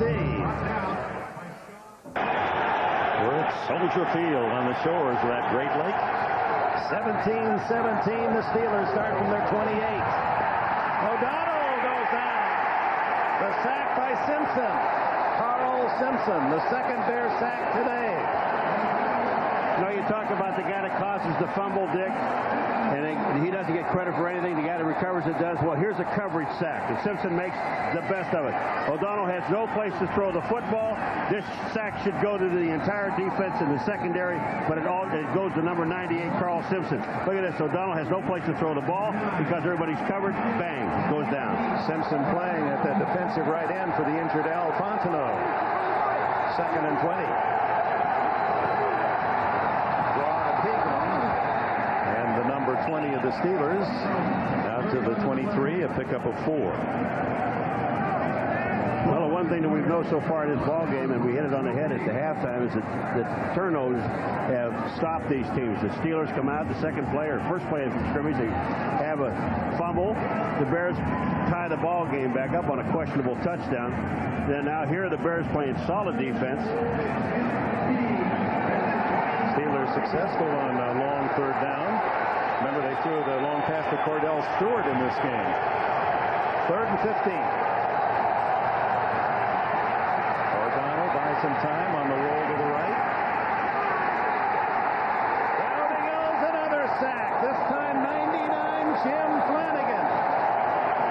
He's the new superhero in Chicago. Get a smile on his face. That smile. And there's his buddy Chris George. These two, every time you around practice, are always together. Here's Jim Flanagan right here. Keep an eye on him on the play. It really just comes down to hustle. He gets caught inside. Neal's sprinting out. Keeps going. Keeps hustling. Comes back. Makes the play. Stark partially blocked. His punt partially blocked. Out of bounds at the 39. Anthony Marshall, did he get in there again? He is their specialist, has 2 block punts this year against Minnesota and another against Green Bay. 36, see if he's the man. No, it wasn't him. But the Bears are in business at the Steeler 39. Stark, a 22-yard punt. Looks as if he just pulled up on it. And the Bears again playing in Pittsburgh's half of the field at the 39. Play action Kramer. He has 2 throws today for touches. To the sidelines to Conway. Oh, he was about to make a hip and a move and a skip and onto the center of the field. Bell may have saved the touchdown with that ankle tackle. Well, this is what happens when you keep everybody in the tight end and backs. It gives your receiver a chance to go down the field and make 2 moves. Turn Willie Williams all the way around. He goes down and makes a good catch right there. But that's what happens when a quarterback gets deep and has that extra time. The receiver can make a double move. 19 yards for Conway. Touchdown pass earlier. Inside go the Bears, and Salam stopped by Bell.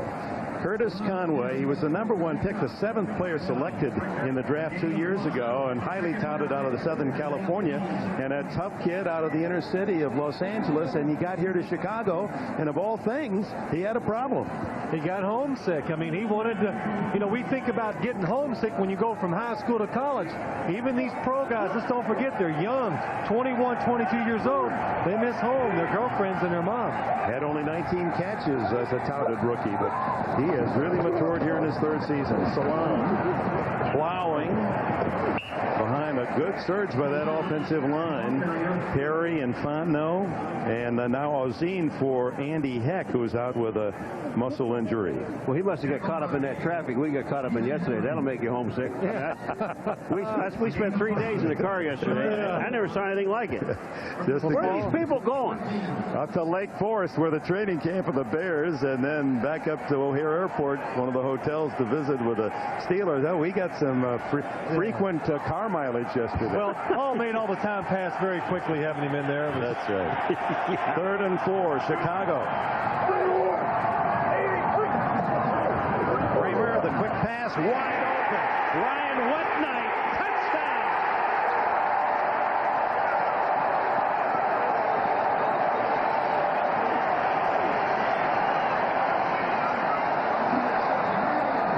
The 3rd touchdown pass by Kramer, 21 this year. That's the most in 30 seasons for the Bears.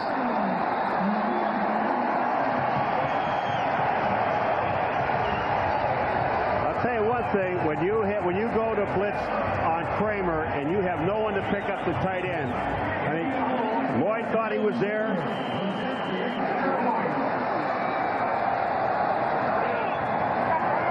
Butler's try for point. And the Bears, who have had 2 possessions, one starting at the Pittsburgh 32, this one at the Pittsburgh 39, 2 quick touchdowns and the lead. Eric Kramer doing a good job of getting rid of the ball quick against the blitz. Ryan Wednight, aggressive running for the touchdown. Field for the Bears, a fumble recovery, a short punt. They drive quickly, 2 touchdowns and the lead, 24-17. Butler to kick it off. His last kick bounced it around the 30-yard line. Whether that was one of those semi-onsiders, we don't know. They tried that at Minnesota, and he had it wide open, kicked it out of bounds. Wynn catches this one, dies at the 17, and that's Ernie Mills on the run. Poe greeted in midair at the 34-yard line. They're trying to steal the ball. 17-yard return. Let's look at the touchdown again. Here, Pittsburgh's going to blitz right here. Here comes Ryan Wednight across. Here's a safety. There's nobody to cover Ryan Wednight as he goes out into the flat. Here you're going to see nobody on him. Eric Kramer recognizes they get rid of the ball very quickly. Well, see, the thing about it is Bell, who was the safety, took the tight end to the inside, and he's supposed to slide to the outside. You see Cowher talking to Bell now, saying, "Hey, you got to take the right guy. You're not sliding." Rudy Bukic, 30 years ago, the last man to throw as many touchdown passes as Eric Kramer on Stark's short punt, leading to that score on first down. O'Donnell down the middle to the tight end, Mark Groner, incomplete, and he was hit hard. The middle of that defense by Marty Carter and Mark Carrier, those 2 safeties, and he got a pile of Soldier Field in his face. Marty Carter is down. He's a safety that hit. Here comes the ball in. Bruner is there. There's Carrier, and Carter hits Carrier. Yeah, Mark Carrier runs into Marty Carter and hits him in the head right there, and you see he goes right down to the ground. Is Marty Carter. Well, they tend to their strong safety. 65,000 fans attending the November 18th game. Bears leading 24-17. Here at Soldier Field will receive a Chicago Bears. Look ahead to Thursday night on NBC. It's the Friends you've been waiting for when Ross finds out about Rachel, and then Seinfeld's Julia Louis-Dreyfus guest stars on The Single Guy, and that's followed by an all-new Seinfeld and Caroline, plus an all-new ER at Gangbuster Thursday night on NBC. Now, let me just say one thing about Ron Stark on a punt, because I've got to go back and defend him a little bit. Because what happened, the Bears had a rush on. Had Stark stretched his leg out and kicked the ball, it probably would have been blocked and may have had a touchdown right there. So what he did is he pulled his leg short to get the ball straight up in the air, so it wouldn't have been blocked. I thought he did a great job with it, and I think the defensive special teams coach also said, "Hey, look there's nothing else you could have done. They were going to shove it down your throat." They still working on Carter. They have him in a sitting position. That's one of those 3 men on a collision course, and both going after the receiver, and said the 2 defenders head-butted. You see the temperatures dropping and the human heat creating some interesting pictures. John Gonzalez, our director, John Ferrexis, our producer here in Chicago. Into the eyes of the Chicago Bears, who have come out of the halftime speech of Dave Wanstead with some spirited play. Well, I agree with Phil. I think what he said there was saying, look, we're moving the ball. We're doing the things that we need to do to win this football game. The one thing that we're doing wrong is we're turning it over. Hold on to the football. Time remaining in the third. 7-point Chicago lead. Overcoming a 17-10 Pittsburgh advantage at the intermission. 2nd and 10 for O'Donnell. He got to his second receiver, and it's Yancey Thigpen, and a first down at the Chicago 48. Good job by Neil O'Donnell right there. He's got 3 receivers to his left. Chicago does a good job of covering all 3. Yancey Thigpen is to his right. Single coverage against Jeremy Lincoln. And wow, 2 good moves. Gets wide open on the in cut. And Neil O'Donnell throws a strike. Yeah, they're the patience to be able to stay as long as you can with your intended target to the left and then pick up your open man. Thigpen having a Pro Bowl season.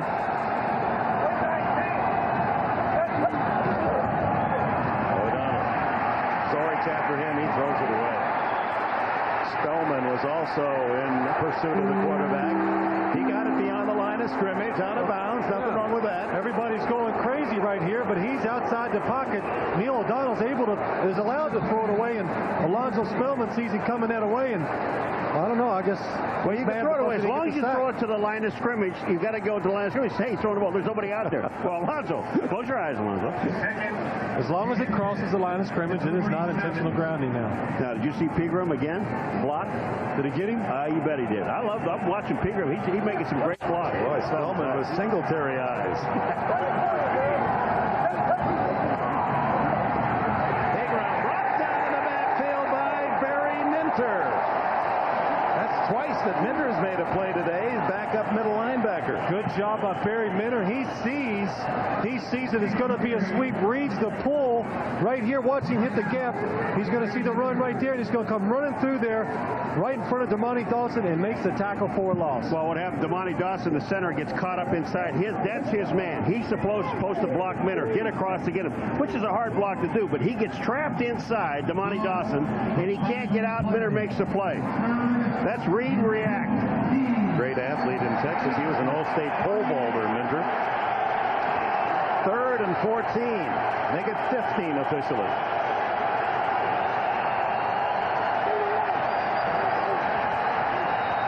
O'Donnell well protected. Hits Charles Johnson. And it's a first down at the Bear 34. Now, I'm going to tell you, the reason he hit Charles Johnson? Contact lenses. There you go. That helps. Carl Johnson, they found out that this guy, his vision was impaired. So he goes, they sent him to the doctor last week. They found out he has impaired vision, so then now they put contact lenses on him.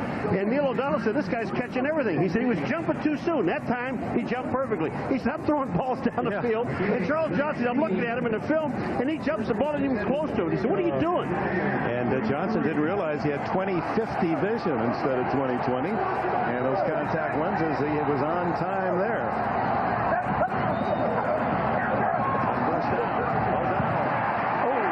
Thigpen, and he's jarred away from the ball by Mark Carrier's tackle. Good reaction there by Jeremy Lincoln. It's a blitz by the Chicago Bear defense, and Yancey Thigpen is singled up outside one-on-one. Watch here, he's going to make a little move to the outside, and he's running what they call that skinny post, and well, I'll tell you what, Mark Carrier comes over and breaks the ball up. You bet. I said Lincoln, the catch was made by Thigpen, and then Carrier comes in and just cremates him. I mean, it's unbelievable watching these guys, these safeties work. Well, that's a trademark of Dave Wanstead's defense in Dallas. Good safety work, and he's got that now working for him here in Chicago. 2nd and 10. Pegram. He's inside the Bear 30 to the 28, a gain of 5. Barry Minter again, the tackler, and Pegram slow getting up. We were talking to Coach yesterday, Pittsburgh Steelers, Bill Cowher, and we said to him, does this Chicago team look a lot like the Dallas team? And he said, only on defense, not so much on offense. Well, on offense, what they do on offense, they have 5 or 6 runs. They have the running game of the Dallas Cowboys, but the passing game resembles more the 49ers. Quick rhythm, get rid of it on 3 steps, never take a sack. That's the things they do that are positive on offense. On 3rd and 5. Dropped at the 17-yard line. It was Andre Hastings. He had it. Couldn't pull it home. Boy, was this, well, I'll tell you something. This was a perfect pass. Look where this ball is thrown by Neil O'Donnell. He sees Hastings, and that's at the last second. This ball throws, hits him right in the chest with the ball. You've got to catch those. On comes Norm Johnson. Johnson has the advantage of a following wind. This one will be from outside the 35. Right now the way Stark is setting up 46 yards. Johnson's longest this year, 47. This is right at his limit at age 35. Good sound. Good distance. You could hear the impact of that one going well. You're watching the NFL on NBC. Lead cut to 4 on the 46-yard field goal from Norm Johnson. Now a scoring fest. The pleasure of the sellout crowd at Soldier Field. 4:17 left in the third as Johnson kicks it off. Spins down to the Bear 10-yard line. Nate Lewis, who had a 52-yarder in the first half, and he's crushed at the 32 on this one. Dante Jones leading the way. First Bear with 20 touchdowns or more in 30 years since Rudy Vukic was at the controls. And he now moves up on the all-time list. Sid Luckman in 43, a war year. That was a 10-game season when number 42, a Hall of Famer, threw 28. And then in 47, a 12-game season had 24. Blue Jack, Billy Wade, and Kramer. And this just the 9th game of the season with 21. Back to work, completes this one to Jeff Graham.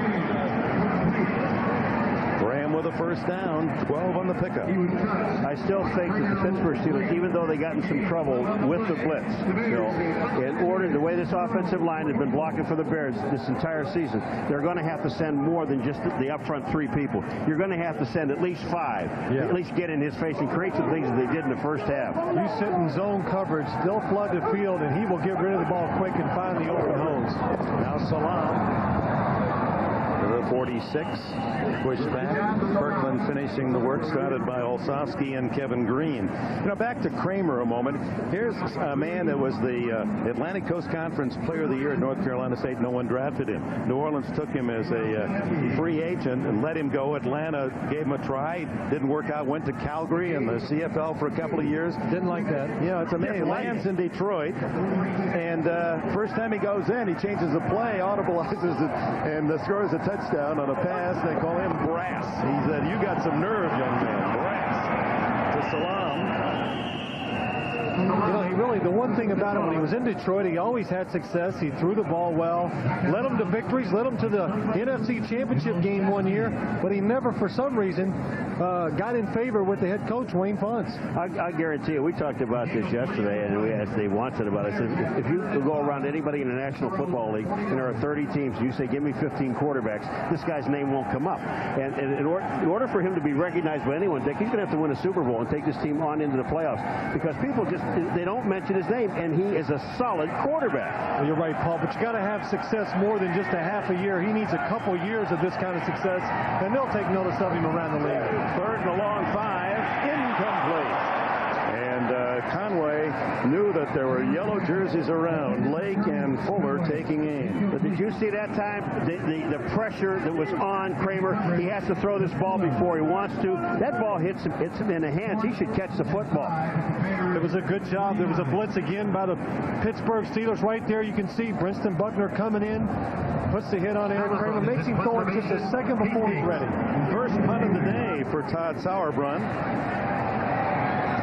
And the fair catch, Andre Hastings at the Steeler 22-yard line. 30 yards on the punt, into the wind by Sauerbrunn, and some of the fans starting to get on the rookie. Well, next Saturday at 4 Eastern, NBC's Golf Tour travels to China for the World Cup of Golf. American spread couples and Davis Love III look for a record 4th consecutive victory against 31 of the world's best 2-man teams. Coverage begins next Saturday, the World Cup of Golf, presented by Heineken, 4 o'clock Eastern. I love that yesterday when he talked to Sauerbrunn, Dick says, "Hey, Sauerbrunn, what is that?" He looked for a second. He says, "German." I said, "How's that translate?" He says, "German." German. On first down from the 22, and on the corner blitz, Jeremy Lincoln has the Bears' 4th sack. A page out of the Pittsburgh Steelers defense. It sure is. Jeremy Lincoln coming off the short corner right there. Anytime the ball is on the left hash, here you see him right here coming. Anytime the ball is on the left hash, that corner from the backside can come, and the cornerback does not recognize it. Neil O'Donnell does not see it, and Jeremy Lincoln gets the sack. Jim Flanagan was right in there, too, around the ankles. Loss of 8. 2 tight ends now for the Steelers. Pegram. Oh, look at him take on tacklers. Battles back to the sticks where it'll be 3rd and 10. You know who he took on? Was that Alonzo Spellman? I would take a look on the outside. Pegram, number 20. Here he comes. No, Spellman's blocked to the inside. Here he comes up. He comes back to the outside. It's just, an outstanding run. Burton was there to make the tackle. He can't make the tackle, and Minter comes up and makes it. But, Pegram, I just really like what he does on all parts of the game. Have they thrown the ball to him today? I don't think they have they? Well, a touchdown. Oh, that's all. Yeah. That's pretty good, isn't it? Timeout for the Bears with 3rd and 11. And Mark Carrier didn't have the right personnel on the field. Well, we're looking forward to next week going to the Meadowlands. It'll be our first look at the Oakland Raiders this year, who are victory today gives them a 7-2 record. The Giants were trying to rally, and it'll bring back some more memories. Last time we saw you there, Phil, you were throwing to your old man Lawrence Taylor on the night they honored you. That's right. That's the last good pass I threw there. Lawrence did a good job of going downfield and catching it, but it will be good to go back to see the Oakland Raiders, like you said, Dick. I think physically one of the most imposing teams in the league, and I think they're one of the favorites, I think, to win the AFC Championship. I'll tell you, the night they retired your jersey, I had tears in my eyes. I was cutting onions at the time. Yeah. But I'm not kidding you. I thought that pass to Lawrence Taylor was the greatest throw you've ever made. Well, you just never saw me play. I saw you play. I did some of your games, as a matter of fact. That was the greatest throw you've ever made. Let's see, how many years with Dan Reeves for you, Phil? Just 1 year with Dan Reeves, yes. And he'd seen enough, and he said, it's time to move on, Well, Phil. this is your chance to get even. Yeah, that's right. I'll remind him of that this week. Well, I bet he's going to be glad to see you. 3rd and 11. Giants within 2 at Seattle.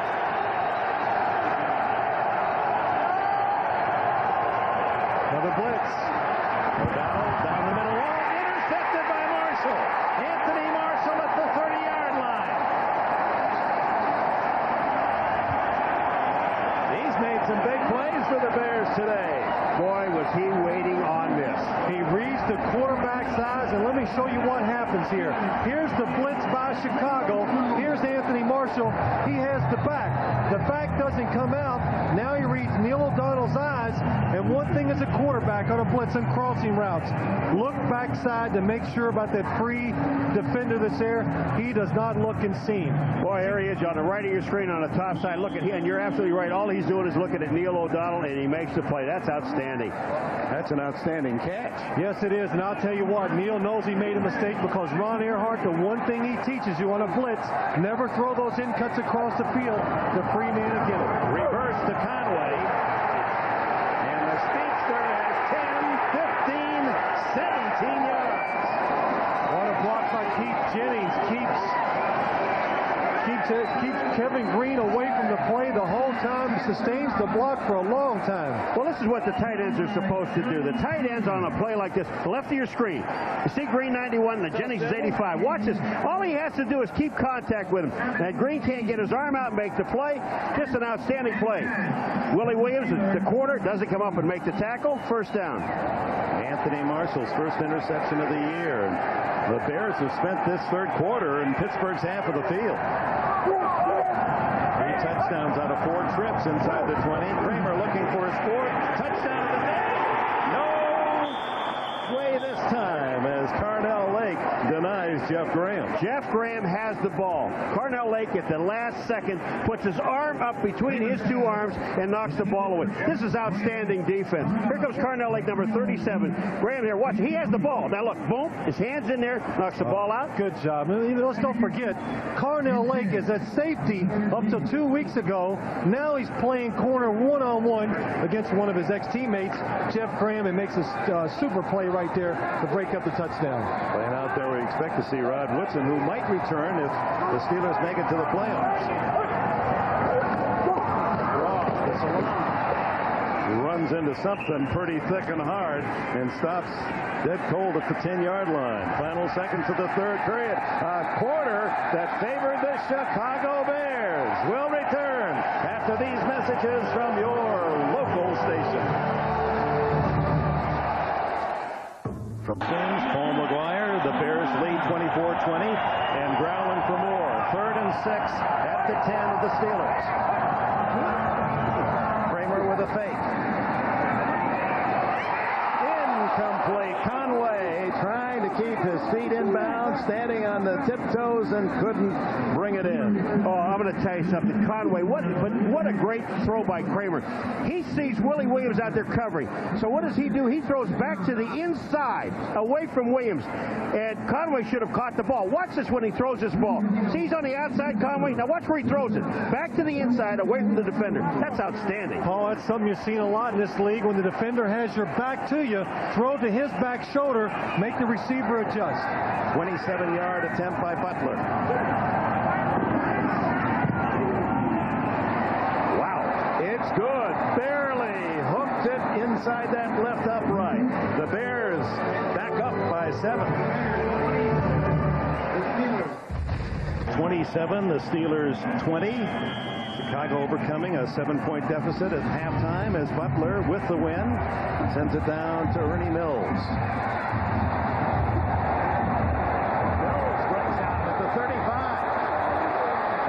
The 50 and down at the 45 of Chicago, but a flag is down way back at the Steelers 17.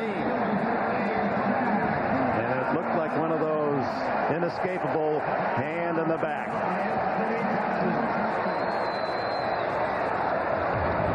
That Oldham 24 for Pittsburgh. Mills apparently, as he was tackled, not as yet up.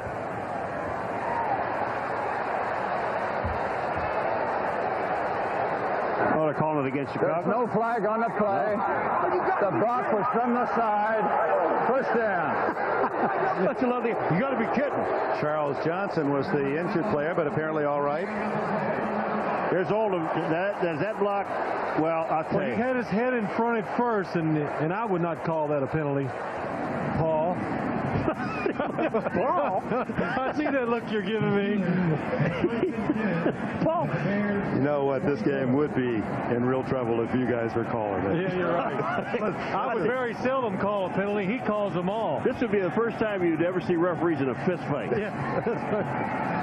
There's the score through 3 as we open this 4th quarter with a field goal by the Bears, who have taken advantage of superb field position. Turnovers plaguing Pittsburgh in the second half as it did Chicago in the first.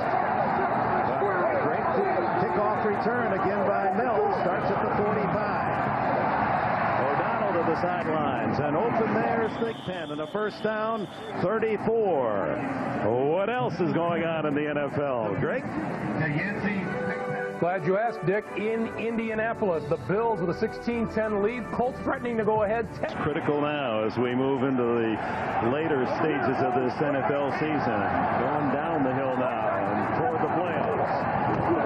Trailing by 7. It's Pegram inside the block and inside the 30 before he's wrapped up by Vincent Smith, former Dallas Cowboy, and Pegram inspired by Red Fox and his many Sanford and Son tapes that he played. Well, speaking of Sanford and Son, John L. Williams, watch look at his block. Mangum, he gets him, takes him to the outside, opens up the hole. That's nice. And one back blocks for another back. John L's had an excellent day blocking on the run. Every time I've watched him so far, he's made the block, sustains it, gets his man out of the way, makes it easy for the runner trailing him. And he has great hands. Big hands. Yes, he does. Second down and about 4.5. Underneath, Thigpen. He's down by contact. That should be no fumble. No, it's down by contact at the 19. He had already hit the ground when the ball popped out. 9 yards on the play and first down for Pittsburgh at the 19. It's another good job by Neil O'Donnell. Going to the receiver that's singled on the field. It's a blitz by Chicago. Yancey Thigpen on the in cut right there. Does a good job going up for the catch. Looks like he's down before the ball's thrown. He's down. Now, Williams is back in the game. You mentioned something about hands. You put your hands up against John L. Williams' hands. Look at this play. Now, see, he's down. He's on the ground. Now the ball comes out. That's a good call by the officials. We'll get to John L.'s hands in a minute. 63 yards on 6 catches for Thigpen. Underneath the Thigpen.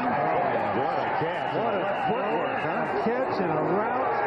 That is something you work on in practice? Phil, Lincoln is saying that Thigpen pushed off on this play to the outside. The throw is absolutely perfect. Thigpen runs him into the corner and then comes right back to the ball. Nice catch, getting his feet in bounds. Excellent job of man coverage. You'll see Jeremy Lincoln right on him on a bump. He goes down the field, makes him think he's going long. Neil O'Donnell anticipates the move outside, throws it in there. No push off right there. Good round throw. First and goal at the 6-yard line. Pegram. Touchdown. John L. Williams. John L. Williams delivers the block on the corner, and Pegram has his third touchdown today. John L. Williams and Justin Strelzik does a wonderful job of sealing it. Getting outside. John L. comes around, makes a good block. Watch right here. You'll see Mark Bruner, the tight end, makes a block. Justin Strelzik leading the way. He seals it. John L. Williams comes around, gets rid of John Mangum. Eric Pegram walks into the end zone. That's Mangum again. That's the second time John L's blocked this guy. One on one side, one on the other side. I think John L. likes that matchup, him against John Mangum. There's a little size difference there. Big day for Pegram. 3 touchdowns, and now Johnson to tie it up. We've got a burner going in the cool of Chicago in the fourth quarter. Tied at 27. With all the new heartburn medication. The lens is wide enough to get the three of us in here. The game's had everything, including crucial kick returns. There, another big return by Mills sets up the touchdown for Pittsburgh. You know, the interesting thing about this game, we're just looking at 5 out of the 6 touchdowns are into the wind, so they're using the wind at their advantage. Yeah, they are. I mean, Chicago and Pittsburgh, I mean, all these years, defense, and these offenses today, both are executing very well. And if it wasn't for a few fumbles, the score would be a lot higher, probably in the mid to high 30s. But the fumbles that stopped a few scores. 27-27 as Johnson hits one low, takes some crazy bounces, and Simpson brings it back to the 33-yard line. One of the things I say about using the wind to their advantage, I said 5 of the 6 touchdowns have been scored into the wind. Using that wind to their advantage, the throwers are throwing behind the defenders, and the ball is being held up, but they're using that wind into their face as an advantage. Randy Fuller, the fallen Steeler. I'll tell you what it says, though, Paul. Just, you're right. What a comment. I mean, these two quarterbacks, they both play in cities and stadiums where they're going to get wind and rain and adverse conditions. And it just shows you, Dave Wanstead, many articles this week, made a point that the wind and bad weather will not hurt us. And the other point is, then you build a running game. We're not seeing that either. Wide open at Soldier Field today.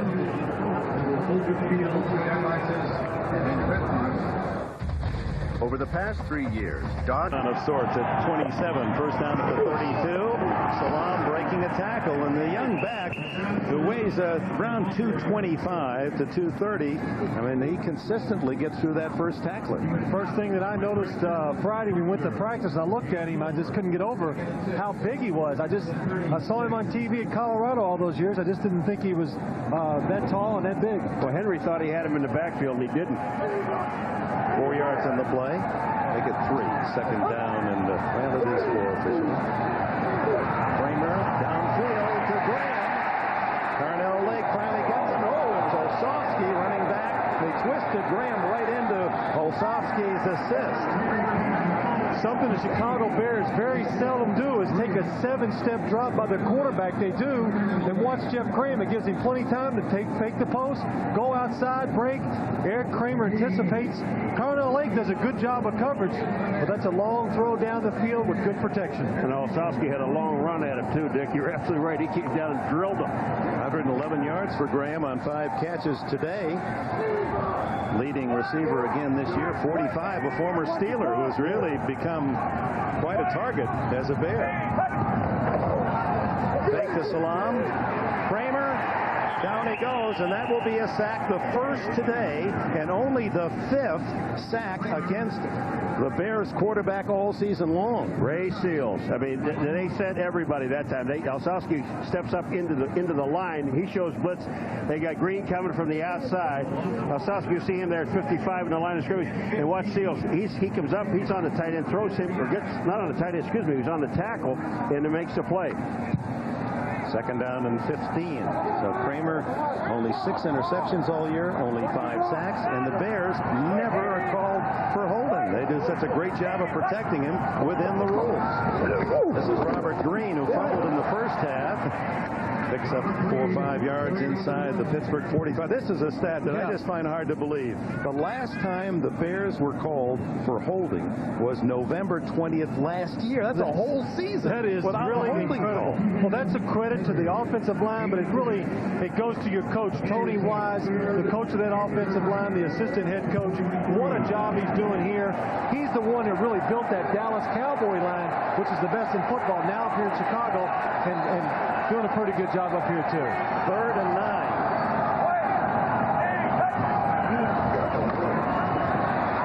Kramer lost it for a moment. Conway can't make the catch, and it was almost intercepted on the rebound by the ever-present Greg Lloyd. Boy, I'll tell you, what a job Kramer did, though. The ball goes up, comes back, and he almost makes this play. We talk about heads-up football. Here's Kramer going back. The ball goes up in the air. Carnell Lake knocks it. Then he gets the ball back. Look at the throw. Almost makes the play. Another blitz by the Pittsburgh Steelers. Carnell Lake coming off the corner, reaches out his right hand, tips it off, and you're right, Eric Kramer gathers it and still almost completes the pass. Sauerbrun's punt. Trying to get it inside the 5, and he does. Downed at the 3. Well done. Did you tell him about that? You know, I spent like 7 hours with this kid yesterday. I spent some time, and I said, you got to just forget about the crowd and all these people that are booing you. And the other 21 guys when you're out there, just do what you did at West Virginia. This guy was the best kicker in the country. Well, it was interesting what he said to us, wasn't it, Paul? I said, what did you think of when you were punting in West Virginia? He says, I go out there and say, what record am I going to break now? I said, what do you think of now when you go out here with the Chicago Bears? He goes, what can go wrong? Where am I going to kick it? Who's going to be mad at me? So you got to think positive when you go out there in that football field. What a difference a year makes. Well, it really does. And this is the one way to get the team back on his side, because, I mean, they're all kind of down on this guy, and he needed a kick like that. Well, the Steelers and O'Donnell begin at their own 3. John L. Williams, no gain, maybe a yard.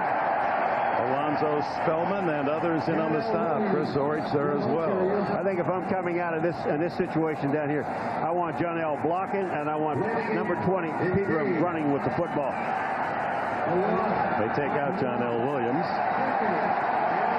Bring in a second tight end.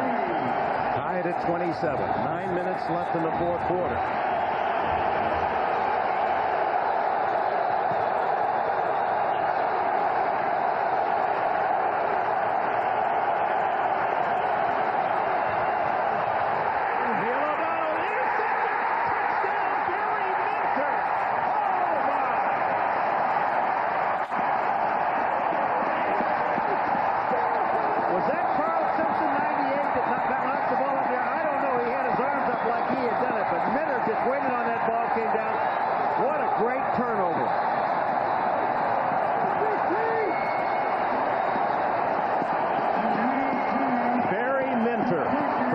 A Dallas pick 2 years ago. We mentioned early that he was making big plays today in that middle backer position. Lonzo Spellman was the guy to hit the ball up in the air. Dave Wanstead's team is now even in turnovers. They got 3 in the second half, 4 aside. Butler adds the extra point. 34-27 Chicago. The Bears were trying to put some pressure on the Pittsburgh Steeler offense. They did it. They blitzed, an all-out blitz. Alonzo Spellman sees the quick drop, jumps up in the air, and that knocks up here. Barry Minter, he's been everywhere on the field today. Why not here for the interception and the touchdown? Yeah, that was a set by Spellman, a volleyball set. Just set it right up there and let your man spike it. Very Minter. This is what you call, watch this Spellman time this perfectly.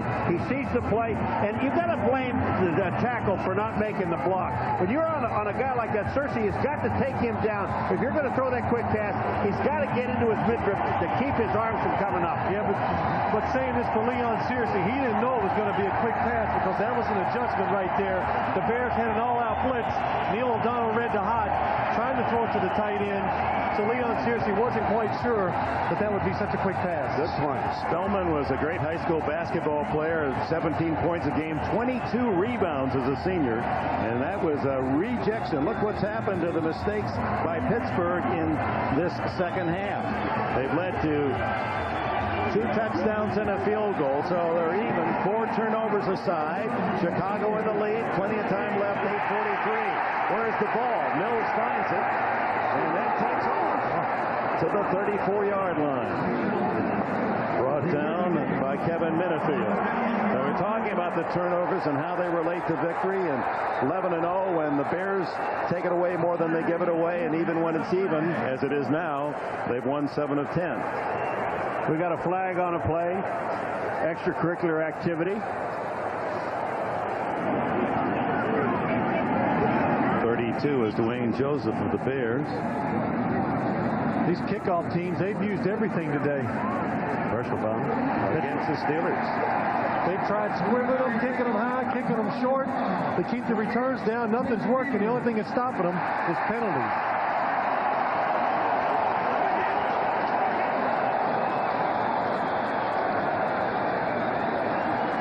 Bill Cowher talking to Dante Jones. Apparently, personal foul.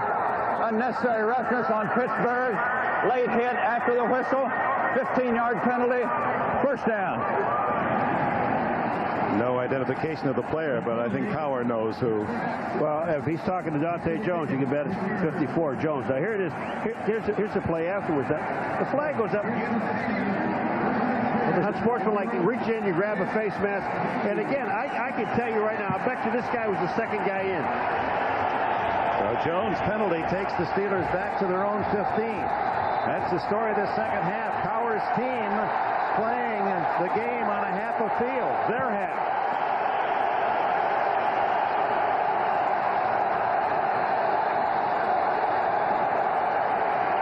O'Donnell goes long. Charles Johnson can't quite catch up. Lost his heat pack in the process. Now let me ask you something. On a situation like that, you've just been penalized. It was only 1st and 10. You've got the ball at the 15-yard line. You come out, Phil, and you throw a streak down the sidelines. You throw one long pass right off the bat. Now you come back and run the ball, or why not throw another pass? Well, you're right, Paul, and I would guess the Pittsburgh Steelers, their MO has always been 2nd and 10, run it so we can get something shorter for 3rd down. If it was me, I'd throw it right here. It's Pegram on that sweep left, and it doesn't work this time. See, they like to try to keep that 3rd down situation to 6 or 7 yards where they have their whole passing tree available. Now at 3rd and 9 or 10, you've got to go down the field a little more. It takes extra time, and that's what they're trying to avoid. Yeah, but don't you, if you know that standing up here, and you Earhart, you played for him, so you know that. You know exactly what they're going to do. Don't you know that the Chicago Bears know they're going to run the football? Yeah, I'm sure they have a tendency right there. They think it's going to come. 3rd and 11.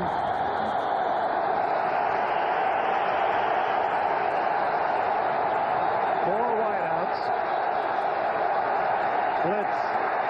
O'Donnell down the middle, tough catch, short of the first down, as Yancey Thigpen pulls it in at the 20, but 4th down, the penalty on the kick return, and the Steelers 3 and out.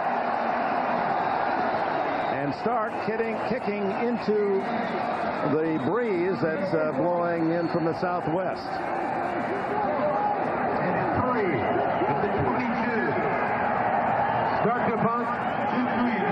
Ron Stark hangs it up there. Beautiful. Jeff Graham at the 38. 50. Out of bounds at the 47. So the Bears again start a series inside the 50-yard line. Victimized by Alonzo Spellman's fly swat, blocks his pass and right into the arms of Barry Minter for a 2-yard touchdown, and that's the difference in the game. And now the Bears start once again on Pittsburgh's half of the field. Look at that. And they have produced this one from the 46 after a 40-yard punt, 16-yard return. Kramer to Salam. And he is embracing the ball as tightly as the rookie can to the 43, where Kevin Green makes the tackle. Now, I know, Phil, that they're trying to they got the clock started now. Now they're going inside of 6:45. Now you throw the ball here. What they want to do is get in a position for at least a field goal. They figure if they get a field goal, they can put the game away. Right, 2 scores, but, the Steelers know that, and right there they had everybody at the line of scrimmage coming with the blitz. They're going to be aggressive on defense to keep them out of field goal range right here. Tony Carter and Salam lined up behind Kramer, 2nd and 7. Salam with a big hole. He's near a first down at the 37-yard line. The Steelers trying to blitz and trying to stop the running game. And right here you see Jerry Olsavsky come in, trying to stop the run. They think Chicago's going to go for it. Good job of picking up by Jay Lewinberg, the right guard, pushing him out of the way. And Salam doing another good job of waiting, picking the right hole, and getting down, making it 3rd and short. Salam with 53 yards today. Started with 500 for the first half of the season. 3rd and 1. Salam has the first down at the 35. Levon Kirkland, again the tackler. Now last week, Chicago was in the same position Monday night against the Minnesota Vikings. They took 5 minutes and something off the clock, drove down the field, and basically had the game won, eating up the clock with a lead. And that's where Rashaan Salam fumbled and gave Minnesota a chance to come back and win it. Kramer says, turn up the volume and give me another good running play.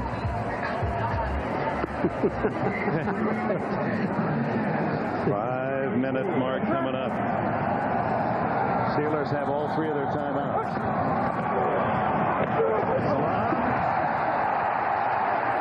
He's got a little wiggle to it. To the 27-yard line, a gain of 8. Let's go to New York. All right, Dick, look what happened out in San Francisco. Former 49er Tim McKyer with Carolina picks off his ex-mates. Elvis Gerbach with the pass. This is in the first quarter. He returns 96 yards for a touchdown. The Panthers win their 4th straight.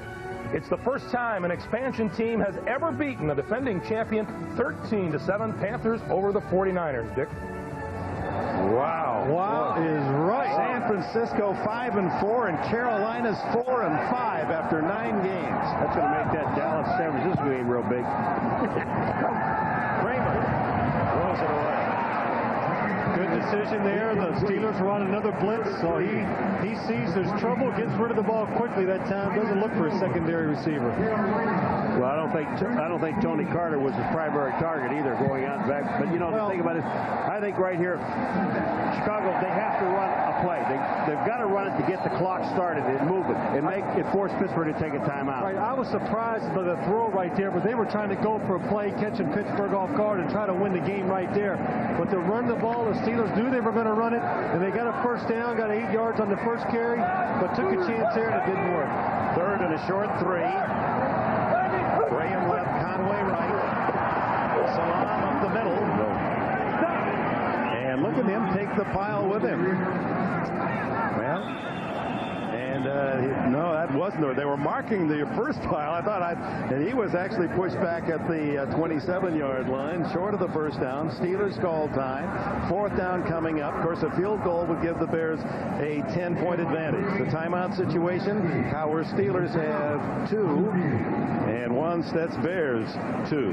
This will be about a 44 to 45-yard field goal with the wind. They're going to try the field goal. But Butler really hooked that last short one, barely made it through from 27 going this way. That's right. He hooked a couple last week. We watched him in warm-ups today.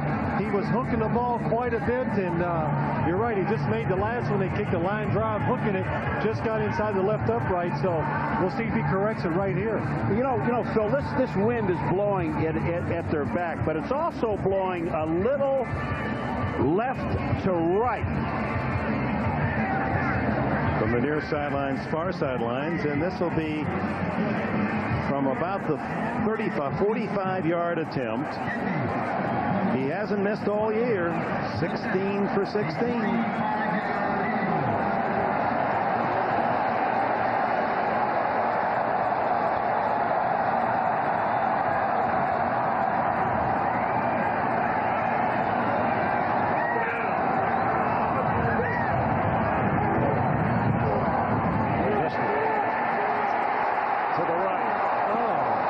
So he compensated after that last hook and left it right. Hit it straight, but right. But you know, when he kicks this ball, now remember, the wind is blowing from his left to the right. So he gets it out to the right and it stays out there. It has no chance of coming back. Yeah, you know, Kevin Butler usually kicks the football in these field goals with a little hook to it, and you can almost see immediately when it went up in the air, the wind caught it and kept it right where he aimed it. So Barry Minter, who has the touchdown on the interception, and along with Anthony Johnson, trying to root it home. Steelers now take over at the 35-yard line, trailing by a touchdown. Plenty of time, under 4 to go.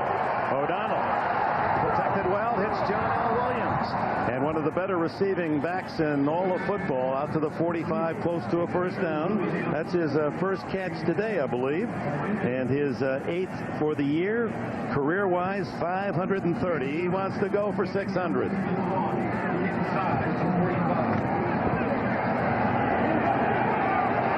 It's just short of a first down, 2nd and inches.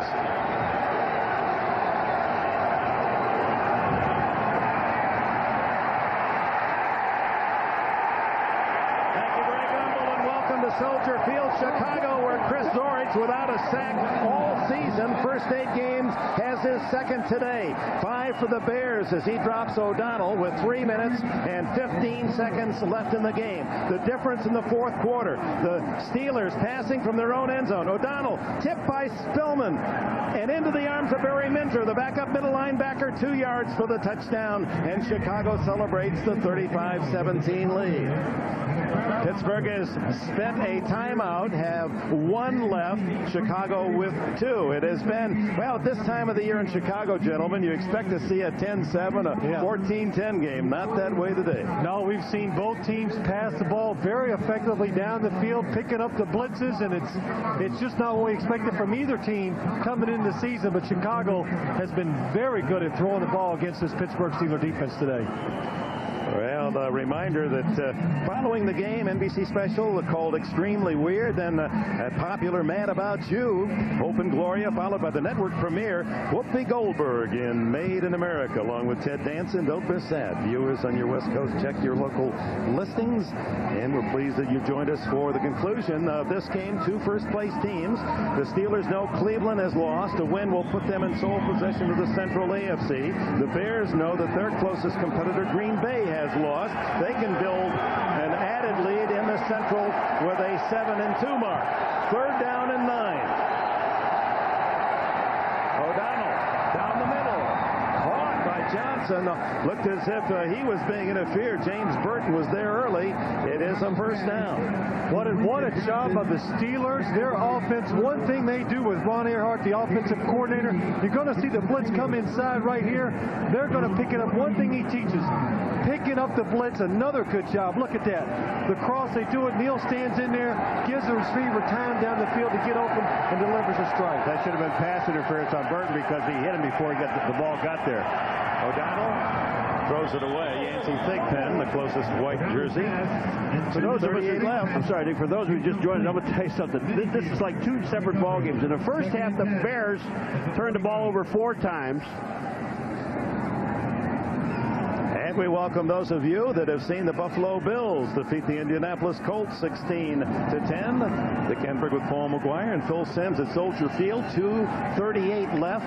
The Steelers trailing by a touchdown, 34-27. Have it 2nd down and 10 near midfield. Now the blitz from the corner. They pick it up. The dump off to John L. Williams. Well read by Barry Minter, who has played the game of his professional life. Only 3 yards on the play. Yeah, I mean, Chicago, you know, pulling out all stops, trying to stop it right here. They have both of the defensive backs from each side. There you see them right there coming in. But once again, Pittsburgh's offense picks it up cleanly, gives Neal O'Donnell a chance to dump it off underneath. 3rd and 7. O'Donnell double pumps off to Andre Hastings, and he dives for what appears to be a first down at the 41-yard line as we have reached the 2-minute warning. Steelers trying to battle to a tie. Domino's Name Whoopi Goldberg and Tim Danson in the network premiere of Made in America, Mad About You, Extremely Weird, and Hope and Gloria, the lineup. Right after our coverage, an exciting day of football, some big upsets again today, and this one is high scoring and as interesting as you'd ever want. And the Steelers trying to force it into overtime. 2 minutes to go. In order to force it into overtime, the only thing Neil O'Donnell has to do is just be patient and don't try to get it all right here. 1st and 10. He goes long. What a catch! Andre Hastings, Ernie Mills on the fingertips inside the 15-yard line. It's absolutely a perfect pass. I mean, there's no one else had a chance at it except Mills. Zone coverage, Ernie Mills run down the seam, and Neil O'Donnell laid it in there perfectly. Over the middle of the game, O'Donnell for a touchdown, and that was Hastings open and couldn't tuck it away. That was a walk-in touchdown right there. But watch this right here. If he catches this ball, there is nobody to stop him before he walks in the end zone for the tying touchdown. That's what you call sticking it in your ear. He put that ball right where you had to put it. And there's the Mills catch there. That's just absolutely fantastic. Watch Neil on the drop pass. He knows he has a touchdown, and nothing he can do. He threw it in there. 2nd and 10 inside the 15. Another blitz. In the middle, incomplete. Intended for Hastings again. And O'Donnell had to throw under heavy pressure. Spellman was in there. So was Theory. But he had Mills wide open in the end zone and didn't see him. Number 89, Mills, is going to be out into the end zone, and Neil O'Donnell just does not see him. Watch this. He goes out, breaks out, and nobody's there. Didn't have a lot of time to see him. No, that's true, too.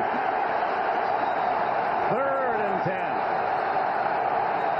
Crowd on its feet at Soldier Field. This is Fred McAfee, and McAfee dragged down after a 5-yard gain, but a flag is down, and that in a spot where, if you're a Chicago fan, you have to be fearful of a face mask that could lead to a first down. Spellman's clapping his hands. That's a face mask. But it's on the offense. They're saying McAfee. Yeah, let's let them sort it out. Howard Rowe, the referee. Illegal block. Pittsburgh. Watch Justin Strelzik, the left tackle for the Pittsburgh Steelers. I think that's who it could be on. But the thing about it is, do you take the play here? It's going to be 4th down. Do you take the play, or do you put him in the 4th down and make him get 5 yards? No, I'll send him back. Huh? I don't want him 2 plays and send him back. You'd rather give them 2 plays. Two plays than just one? Yes, I would. That's 15 yards farther back from the line of scrimmage. They're up 5. I would move it back. No, it's only about 10 more yards. So it would be if it's from the point of the foul. Then it's only actually they gain 5. Illegal use of hands. Number 25 on the offense. 10-yard penalty. Repeat, 3rd down. Now remember, he is the ball carrier, McAfee. Now take a look at it. He's got his hands in Mender's face mask. Yes. And that's illegal use of hands. That's a face mask call. And they mark the penalty back to the 22-yard line. So what's really important here, it's almost 3rd down and 22. They could get a first down at the 4-yard line. 3rd and 18. I'm sorry, Dick. What would you do, Paul? You would have declined it and given him 1 shot? I give 1 shot. That's another reason why I'm up here, not down there. Well, I would have done it the conservative way and make 2 plays to get in there for the first down like this. Steelers in 4 wide. One of them, Cordell Stewart, the young quarterback. Down the middle. Caught right at the 5, short of the first down. Caught by Andre Hastings. And timeout called by the Steelers with 1:11 left. 4th down and 1. They had had success earlier with the 5 receivers. Look at them right here. They're going to clear it out with Cordell Stewart and then hit the end cut behind it right here. Watch Cordell Stewart, the quarterback, go right down the middle. And there's the end cut, influence the safety just a second to give Andre Hastings a little hold for the ball to be caught in. You talk about a guy, Cordell Stewart, who is a quarterback playing wide receiver, demand all that respect. They had 3 guys looking at him when he went down the middle of the field and left Hastings all by himself when he came across. I mean, that's what I call respect. Respect for this guy right here, number 10, that guy. And no timeouts left for the Steelers. And how about the 2 safeties we've been talking about for the Bears, Marty Carter and Mark Carrier. There's Carrier making the tackle, not allowing the fall forward that could have given the Steelers the first down. Instead, it's down to 1 play now. 4th and a full yard, maybe a little more for the Steelers outside the 5. 1 minute, 10 seconds left. Plenty of time for the Steelers, so even if they get the first down here, they don't have to worry. Take your time and run the next play. The question is, what attack do you take right here? Well, you got Cordell Stewart in the game again. He's still in the ball game. So let's see if he's a quarterback or wide receiver. That's right. Neil O'Donnell calling the play, 14. You can see him. Let's see if O'Donnell goes out as a flanker. They've used that play in the last week. No, he stays under center. No, in the shotgun. Looks like a blitz. That's Stewart in motion, and a flag down. I got him. Before the snap. Usually before the snap, it's against the offense. Prior to the snap, we've got a false start on number 68 offense. 5-yard penalty. Repeat 4th down. Brendan Sty, the rookie guard. Here's Brendan Sty right here, number 68. Let's see if we see anything that he does. Oh, yeah, he flinched right there. Right in front of the umpire. So now it is 4th and 6. That's the 8th Pittsburgh penalty for 80 yards and maybe the biggest 5-yarder of all. You know what? I'm going to tell you something, though. This gives them more field. It opens up. If they're going to go with 5 wide receivers like they have now, they need as much field as they can get. Now the question is, does Chicago be aggressive or they sit back in the zone? They blitz. They're aggressive. O'Donnell. Touchdown! Ernie Mills.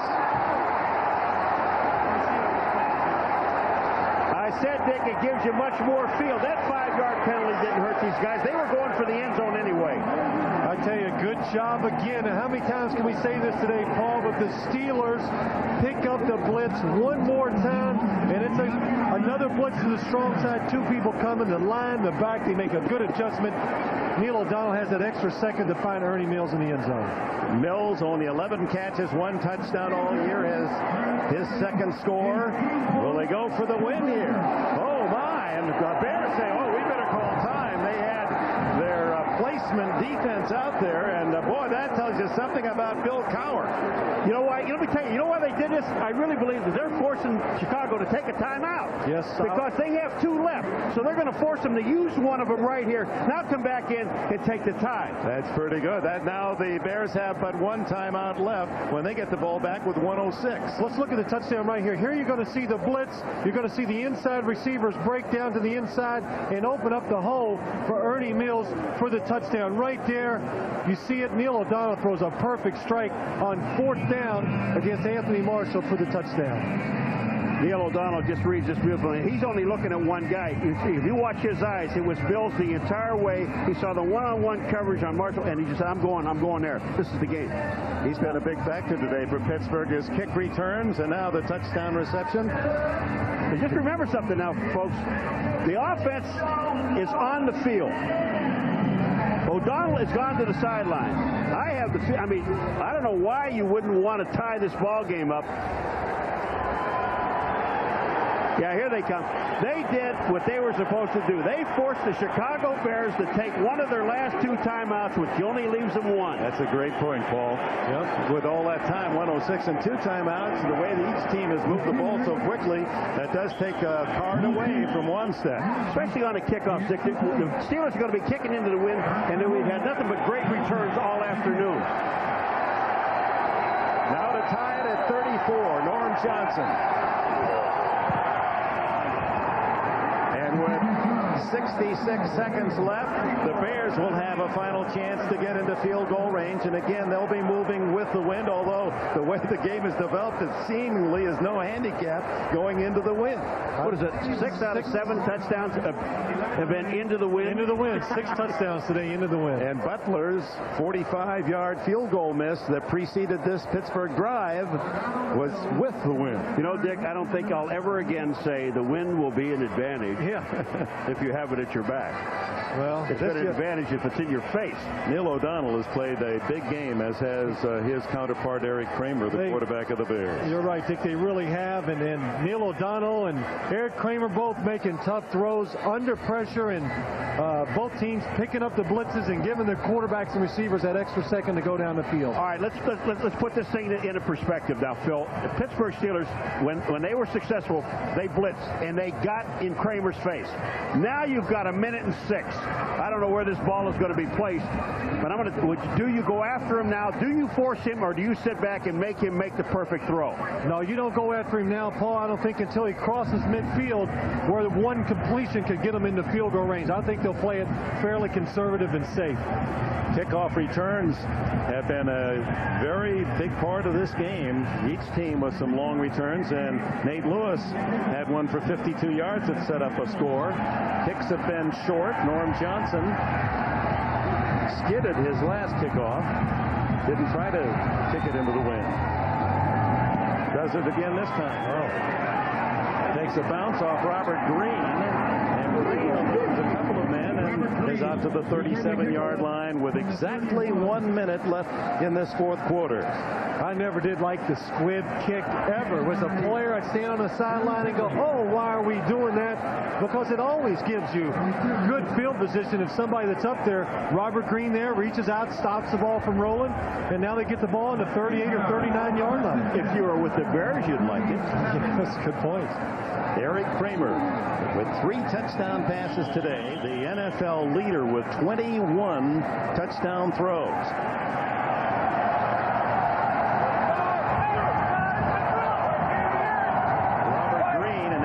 Johnson, his running backs, but he's not in it for a run now. He's going deep down the middle. Conway intercepted. Willie Williams back to the Pittsburgh 38-yard line. This is in the hands of Conway. Out of it. I mean, he should make the catch. Watch Eric Kramer. He drops back. They go to a 7-step drop, something they very seldom do. They get the split. See the wind move the ball a little. Curtis Conway not able to pull it in with both hands. Right here you see gets one-on-one with Willie Williams, and Eric Kramer makes a good throw. Curtis Conway sees Myron Bell coming across, pulls off that ball just a little. It's not Kramer's fault, but his 3rd interception after only throwing 4 in 8 games. That's the 9th turnover of the game. 5 turnovers committed by Chicago, 4 by Pittsburgh, and the Steelers with no timeouts, 50 seconds left, trying to get into field goal range. Go with 5 wide receivers. 4-man rush. Sidelines Thigpen, out of bounds at the 45. This, if it does go overtime, would be the 18th time already this year we've had an overtime game, and it just underlines the parity in this National Football League season. Well, the one thing here that Johnson is going to be kicking into the wind. The other thing is Pittsburgh, they have no timeouts, so we're going to see, there's still 44 seconds. They have time to throw one down the middle. Yes. Cordell Stewart is in the game, and he's been sent down the middle on every one of these patterns. O'Donnell down the middle, the Thigpen, and he's inside the 40, 38-yard line, clock running. Go up and spike the ball right now. Take your time. O'Donnell gets his team set. 30, 29, stops it at 27. Yancey Thigpen looking all the way across the field and telling Cordell Stewart, the single receiver, to the weak side, make sure you get him on the line of scrimmage, because he wasn't right there. But watch Neil O'Donnell. Looks to the right, waits for the open receiver to get across the middle. Yancey Thigpen, even with somebody holding on to his shirt, is able to make the catch. Yancey Thigpen from Pine Tops, North Carolina, his 10th catch today. Yancey Thigpen going across the middle, but what Neil O'Donnell's doing is he's picking out this one-on-one coverage. When you have 5 receivers going down, they can only cover one at a time. Trying to get into field goal to John L. Williams. Hit immediately. 3 yards on the play. Well, that's going to really hurt them right there. Now they're going to spike it. It gives them maybe one more play before they can try a long field goal. If they spike it, it's going to be 4th down. They got to run the play. That's right. Williams, and he wisely didn't catch that ball. They might not have gotten out of bounds. If he had caught it and fallen, they wouldn't have had a chance even for Johnson. So this would be it. And Johnson, not in his advancing years, is 14th in the league. His range of distance has lessened, and is considered with no wind, maybe 50 yards and in. Well, this one right now would be a 50-yard attempt. It would be 52 into it, Dick. The ball's on the 35, so they put it at the 42. And there's no way they're even going to take a shot at this. They're just going to throw one downfield. He hasn't attempted one over 50 all year. Well, unless a miracle play, we'll have overtime. O'Donnell lofts it up there. Incomplete. Charles Johnson had a hand on it. We go to overtime. Tied at 34. Well, there's a considerable debate as you take a deep breath here as to do you want the ball first or don't you want it? The way these two teams have played, I would think I'd want to win the flip and get it first. I'll tell you, and if I win the flip, or if I'm kicking the ball, I want to kick into the wind. It just seems like when you have the ball with the wind in your face, you're doing very well with it. Well, I guess that's in their long lifetimes. Two of the original teams, the Steelers and Bears. This year, no overtimes, but the 18th already this season, just past the midpoint. You know, the interesting thing is when you take a look at the rivalry between these two teams, you did this right at the beginning, Dick. The Pittsburgh Steelers have never won here. 11. Since 1934. Yeah, they're 0-11. Never's a long time, and that's. Today they have a chance. It's really a wonderful comeback by the Steelers, dominated in the second half by the Chicago Bears. When it came down to their last drive, what a good job. The Pittsburgh choice. There's the tail, there's the head. You're going to call in here. Call it. He called head. It's tail. Chicago wins the toss. They, of course, will take the ball. And Pittsburgh will take the win. You notice Kevin Green start to go out there, but had the coin been lost in his hair, it would have been a forfeit. So they got him out of there and allowed only one captain to make the choice. Mad About You at 8 o'clock Eastern, 7 Central. Stay with us. It will follow. Overtime action from Soldier Field. We'll be back after these messages from your local station. Welcome back. We're ready to start overtime. Here's Kevin Butler while we were away, anticipating, of course, that he might have a field goal opportunity. Gets in a free practice kick going from our left to our right. He's checking out that wind, and I watched the kick, and it hooked about 15 yards, so he has some experience to rely on in case he gets a chance in the overtime here. You know, the amazing thing about it is the teams that have had the wind when they're kicking the ball off, they haven't kicked the ball with the wind inside the 10-yard line. So, you know, the wind is here, it's against it, but it seems to be hasn't done a thing today. Kramer with 3 touchdown passes and 3 interceptions today. O'Donnell 2 and 2. There's your wind. Deceptive as it swirls around this ancient arena. Great place for football. They're talking about a new stadium, but boy, for those who come to see the game, you really know you're at a football contest when you walk into Soldier Field. It is a wonderful setting to see the outside of the stadium. It's on the lake, and as a player coming here, it was one of my favorite spots, especially after they replaced that artificial turf and put real grass down on the field. It's wonderful columns. Give this place distinction. All right, Norm Johnson to Robert Green. Jeff Graham at the other end for Chicago.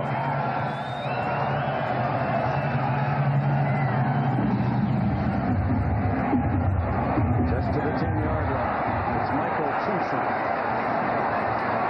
Across the 30 to the 32, and again, excellent field position from the kickoff. Here comes Eric Kramer.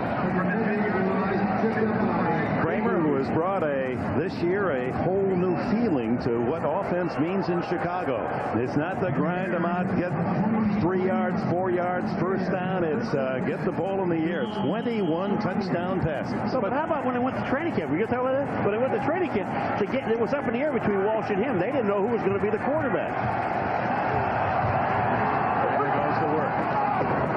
Fakes the reverse, hands off inside to Salam, and the Steelers were waiting. Greg Lloyd, number 95, the all-pro backer. He had an interception in the first half that led to a Pittsburgh touchdown. But Dick, it was interesting talking about Eric Kramer yesterday, talking to Coach Wanstead. How many times did he remind us we're a running football team? He must have kept saying every time we kept talking about Kramer in the passing game. No, we're a running football team. We throw off of the run. So that hasn't been the case today. 2nd and 9. Deep down the middle, open was Conway, and Kramer, one of the few times, just off the mark. Conway, whose chance for glory at the end of the game tipped off his hands for an interception, denying Chicago. Conway started out strong. At the end of the game, the ball was tipped off his hands and was intercepted. This ball should have been caught. I mean, this ball's in his hand. You've got to go down and get the football. That's what they pay you for, son. Conway with 10 touchdown catches this year as he has emerged as a star here in Chicago. Here they come.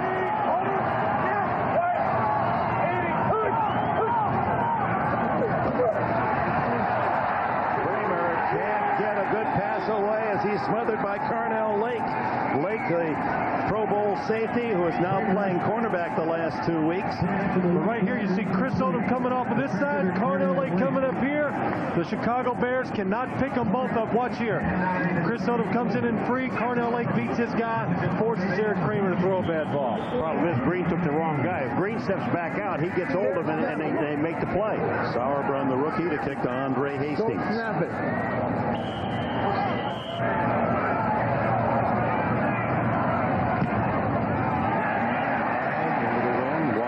Hastings at the 29. A wave of Chicago purple to smother him. 38-yard kick and 3 on the return, and now Neil O'Donnell goes to work. See, my talk with Sauerbrunn yesterday really worked for that young man. I got to keep bringing that up. That a baby. Way to go, young man. I think you're fine. You're over the hump now.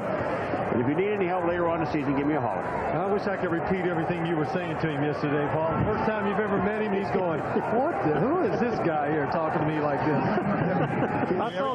I'm sorry, Dick. I saw Dave Wanstead across the field. He sent him over to me. He got a chuckle out of it. He was watching you do your thing on him. Almost the same starting position the Bears had. Pittsburgh at its own 31. Eric Kegrum, who has 3 touchdowns today. No gain, he loses a yard. Minter finishes the work. They got Minter as a backup linebacker, and I think I might start this guy. I mean, he has just had a terrific game. Look at these defenses. Jeremy Lincoln up top. They're expecting play-action pass, trying to sneak in there and get a hit on Neil O'Donnell, but Pittsburgh kind of fortunate. They had a run on there because Jeremy Lincoln would have come in free. 2nd and 11. Neil Kennedy O'Donnell brings him out of the huddle.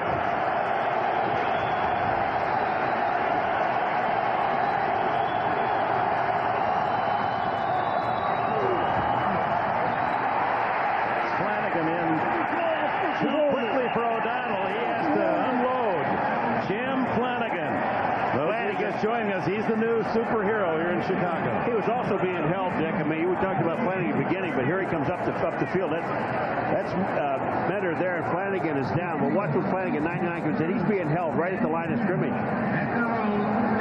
Flanagan with a sack today. He leads the Bears with 7.5 and has 2 touchdown catches. Former fullback at Notre Dame, converted as a sophomore to defensive lineman by Lou Holtz.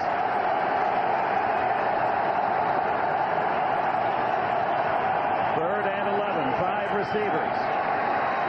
Lots of time. No one open.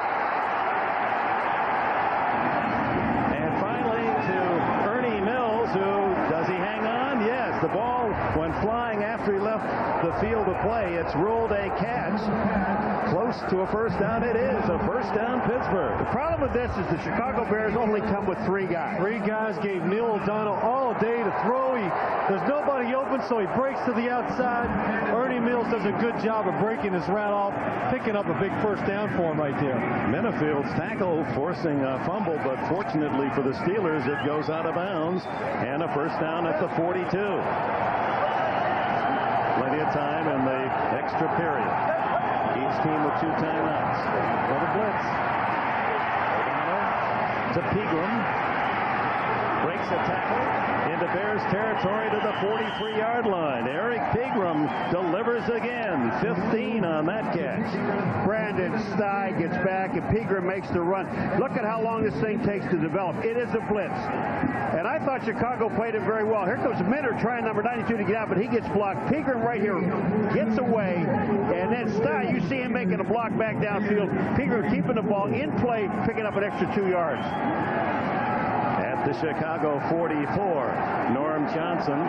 You would figure they'd want to get at least inside the Bear 30 to be in his range. O'Donnell underneath to Johnson, and Charles Johnson has another first down at the 33. Did you hear that baby hit? That one hit from up here. You hear that thump? Boy, I want to tell you something. Neil O'Donnell, you don't think he can throw short range, you're crazy. He just popped that ball in there to Johnson. You find some extra strength as a quarterback when you stand back there and you look at that first and second guy and they're not open, then you decide to throw it over the middle. It comes out there pretty hard. I know you've been in this situation. Are you pumped up now? Are you throwing a little extra on the ball? Oh, in situations like that, no question. When you hold it for that extra half second and you know it as a quarterback, you throw it harder than normal. The draw play, and Pegram just inside the 30. Carl Simpson makes the tackle. You know, one of the things, Dick, about this game that I've watched with the Pittsburgh Steelers, and Phil brought it up a half a dozen times or more, when the Chicago Bears blitzed, this Pittsburgh Steelers team picked up every single blitz that they threw at him. I mean, you talk about a team that's well drilled in picking up the blitz. I have not seen a team better than the Steelers. Well, they've always been that way. That's how he was, Ron Earhart in New York. They work a lot on it, and when you blitz him, he likes the situation because he knows he's going to pick it up with his people. On 2nd and 7, underneath to the tight end, Mark Bruner. And Bruner is inside the 25-yard line. Good job right there by Neil O'Donnell. Again, watch him look out to his right. He's looking for somebody. All of a sudden, he sees the tight end, Mark Bruner, out the corner of his eye. Good job of stopping his drop and delivering the ball quickly over the middle. Norm Johnson. He has 1 game-winning field goal against Detroit earlier this year. 7 in his career that spans Seattle, Atlanta, and now Pittsburgh for his first year. He's in field goal range. 3rd down, a long 1. Pegram diving, trying to lurch out of the tackle, and he'll be close. Well, I'll make the call here in a minute, boy. Let me see where they put the ball down, boys. It's going to be short, Paul. It's going to be short, Paul. Howard Rowe deems it proper to make it official. Bill Cowher, you know, here he is in Chicago, and as a kid, you're talking about, you know, when you thought about your career, wanted to play football, what was your inspiration? He said, it was on my wall. My wall had a picture of my hero, Dick Butkus, the great middle linebacker of the Chicago Bears. And you said, how many times have you met Dick Butkus? And he said, I'm waiting. None. I've never met him. You know, it's kind of a shame. Now that Cowher himself is famous, it'd be nice if those two could get together. I'm sure that'll happen. It is... Whoa, Babaloo. First down. You didn't think they made it, huh? Well, you didn't wait for me. That's right. Paul McGuire is our expert on those. Now, let me ask you something. I've been asking Phil, what would you call? I'm asking you, Dick Enberg. What are you going to call here? What do you want to do? Well, I would think I'd just stay on the ground, play it safe. You're in field goal range. Don't do anything absolutely ridiculous. You wouldn't throw?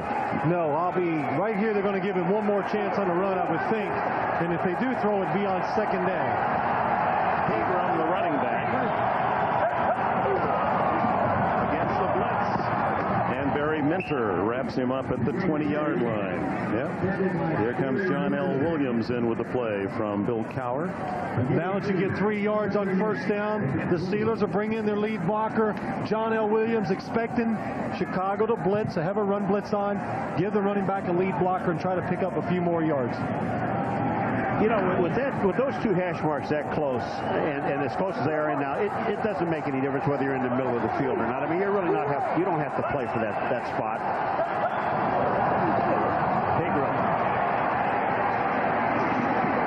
Taken down at the 17-yard line, short of the first down. Here's what this game means as Pittsburgh into field goal range. Should the Steelers win, they go from 3-4, win 2 in a row, 5-4. Cleveland loses today, and the Steelers find themselves alone atop the AFC Central, 5 wins, 4 losses. The Bears, should they stop the Steelers and win it, they'd go 7-2 and have a 2-game lead over Green Bay. Should Chicago lose, they still will lead the Packers by a full game. And Bill Cowher 2 weeks ago, as we said at the beginning, some 4 hours ago, said this team 2 weeks ago were 3-4 to start a new season and go 9-0.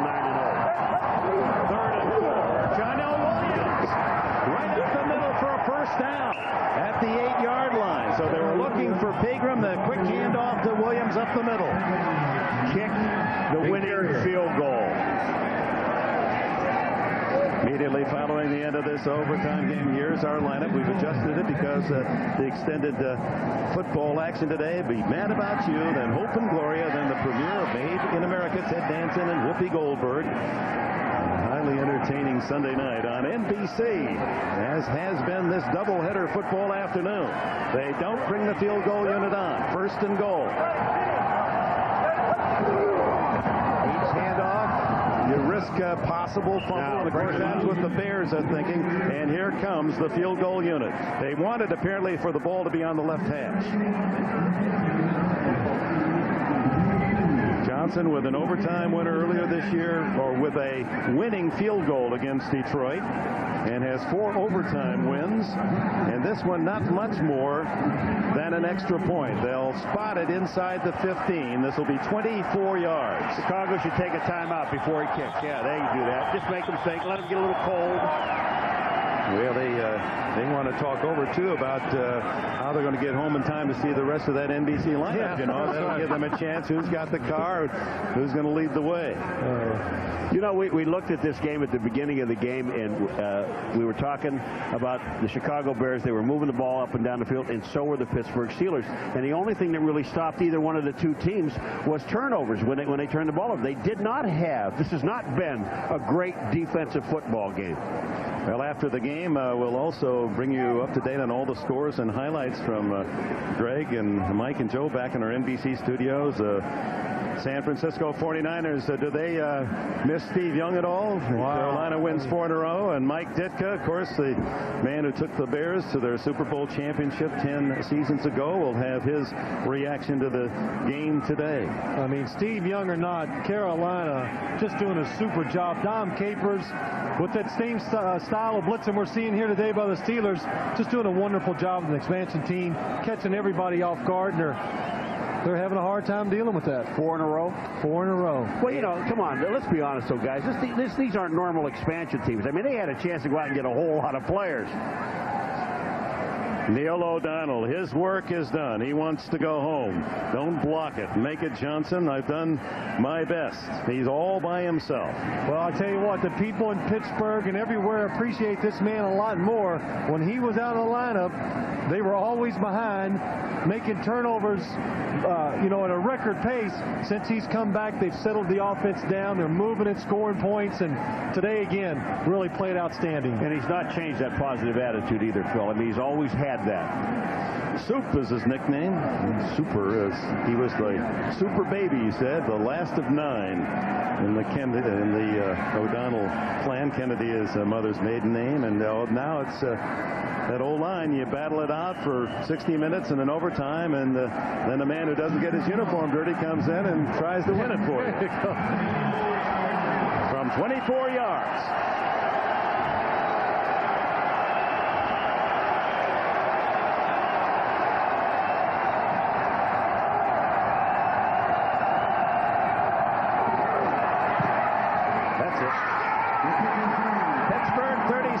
Chicago 34.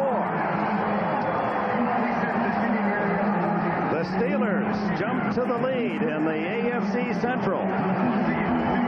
2 men from Pittsburgh, high school in Pittsburgh, Wannstedt and Cowher. And Bill Cowher, his team turned around. They were not happy at all in the Steel City at 3-4. Norm Johnson completes a very stirring comeback by Pittsburgh on the road. It appeared the Bears had the momentum. They had the lead late, and Pittsburgh a touchdown drive to tie it late. And in overtime, Dave Wannstedt has to swallow the 3rd loss of the season, 6-3. Eric Kramer, 3 touchdown passes, but not enough today.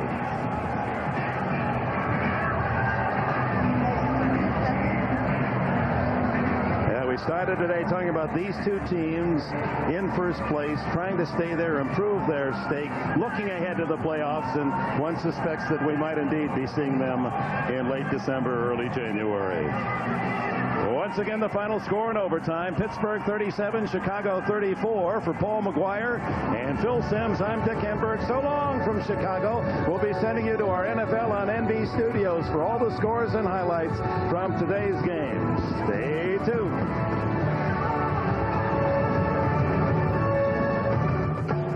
A lifetime playing the Bears in Chicago. Bears lead at 3-0, but Robert Green hits defending. Darren Perry falls on it for the Steelers. Steelers make Chicago pay for the 1. Eric Pegram 7. Put a shot into the end zone for a touchdown, and it's 7-3 Steelers. But the Bears respond from the 6. Eric Kramer with a lot of Ks fires a strike to Curtis Conway. Touchdown. 6th straight game with a touchdown, 10-7. Bears. Yeah, then we'll see corner Carnell Lake here applying the pressure to Eric Kramer. Kramer will rush his throw slightly right here. Has to find a lane to deliver it. Greg Lloyd with the INT. Look at Greg. Get to the near sideline. Switch the ball over. That great run by a linebacker. Look at Greg Lloyd with some help from Kevin Green returning to 5. And then Eric Pegram says, thank you.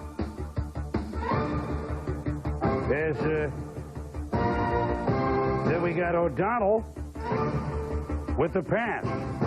And on the sidelines is Eric Kramer. And we have a fumble. And it looks like Chris Zorich has it for the Bears. Kramer to Tony Carter on a play fake. And yes, it is his first career touchdown, and we're tied at 17. The Bears come out aggressive. The Steelers were steamed. 27-all in the 4th quarter. After a punt pins Pittsburgh inside the 5, Neil O'Donnell. Pass is tipped by Alonzo Spellman, picked up by Barry Minter. Barry Minter, touchdown, 34-27 Bears. O'Donnell tries to rally him. Ernie Mills, one of the Mills brothers, makes the catch down at the 15-yard line. 2 minutes to go. The Steelers down by 7, 4th and 6 from the 11. O'Donnell, Mills, touchdown! We're tied at 34. We're going to overtime. After O'Donnell and Pittsburgh drive inside the 10, Norm Johnson, it's good. The Steelers are off the schneid in the Windy City. And the Steelers are alone atop the AFC Central with a lone winning record. They're 5-4, and the Steelers beat the Bears 37-34. The Bears remain on top of the NFC North on a day that was wild. With the Browns apparently leaving for Cleveland, we'll have that press conference for you Monday, 12:30. Steelers, Bears, Wannstedt and Cowher playing offense. You betcha. O'Donnell to Ernie Mills. Minute 10 to go. We're tied at 34. The Bears have never won, have never lost to Pittsburgh in Chicago in 11 tries. But now they've lost one. Steelers in overtime, 37-34. Norm Johnson with the field goal. This game, we're Soldier Field. 3rd quarter, Bears trail 17-10. Eric Kramer at quarterback to Tony Carter. Watch Tony Carter as he works his way toward the end zone. He's at the 10. He's at the 5. But watch his foot at the 2-yard line. Whoops, was he in or out? Ooh, might have been out of bounds. Don't have instant replay. It's okay. It's a touchdown. 17-7. Bears tie the game. Back and forth we go. Seesaw. 4th quarter, tied 27-27. The Steelers, Neil O'Donnell, off of Alonzo Spellman. It's picked off in midair by Barry Minter. Minter takes it at the 1 and jumps into the end zone. The Bears now lead 34-27. So the Bears figure they've got it won. But wait, there's a minute 10 to go. Steelers trail 34-27. Neil O'Donnell has got 4th and 6 at the 11-yard line with only a minute 10. Oh, no. Oh, the Bears defense falls apart. Mills hauls in the 11-yard touchdown. So it was 34-all, and we'd go into overtime. 8 minutes into overtime, when Norm Johnson lines up for a 24-yard field goal. The kick is up, and all you need to do is watch the Steelers sideline to know if it's good or not. Steelers over the Bears, 37-34. Giants almost had. They're up 3-0 and driving on the Steelers, but Robert Green fumbles the football. It's recovered by Darren Perry. Perry recovered 2 fumbles, also had an interception. Steelers make Chicago pay. Eric Pegram in for the score. Pegram, 3 TDs on the day. It's 7-3 Steelers. Bears respond as only the Bears can. Eric Kramer, Curtis Conway. Conway's 6th consecutive game with a touchdown, 10-7 Bears. 17-10 Steelers third quarter. Kramer looking for Tony Carter. Play fake. Carter's first career TD. Kramer, 6th consecutive game with 2 or more TD tosses. Fourth quarter, now the steamy part of the highlights. Tied at 27, Neil O'Donnell pass tipped off by Alonzo Spellman, picked off by Barry Minter. That's tipped and picked. Just over a minute left. O'Donnell hits Ernie Mills. The extra point's good. We go into overtime. In overtime, Norm Johnson, 24 yards out. It's good. O'Donnell, 34-52, 2 scores, 351 yards. Steelers win. Steelers win in overtime. With the win, Steelers took a 1-game lead over the Browns and Oilers in the Central. Pittsburgh had been 0-12 in Chicago.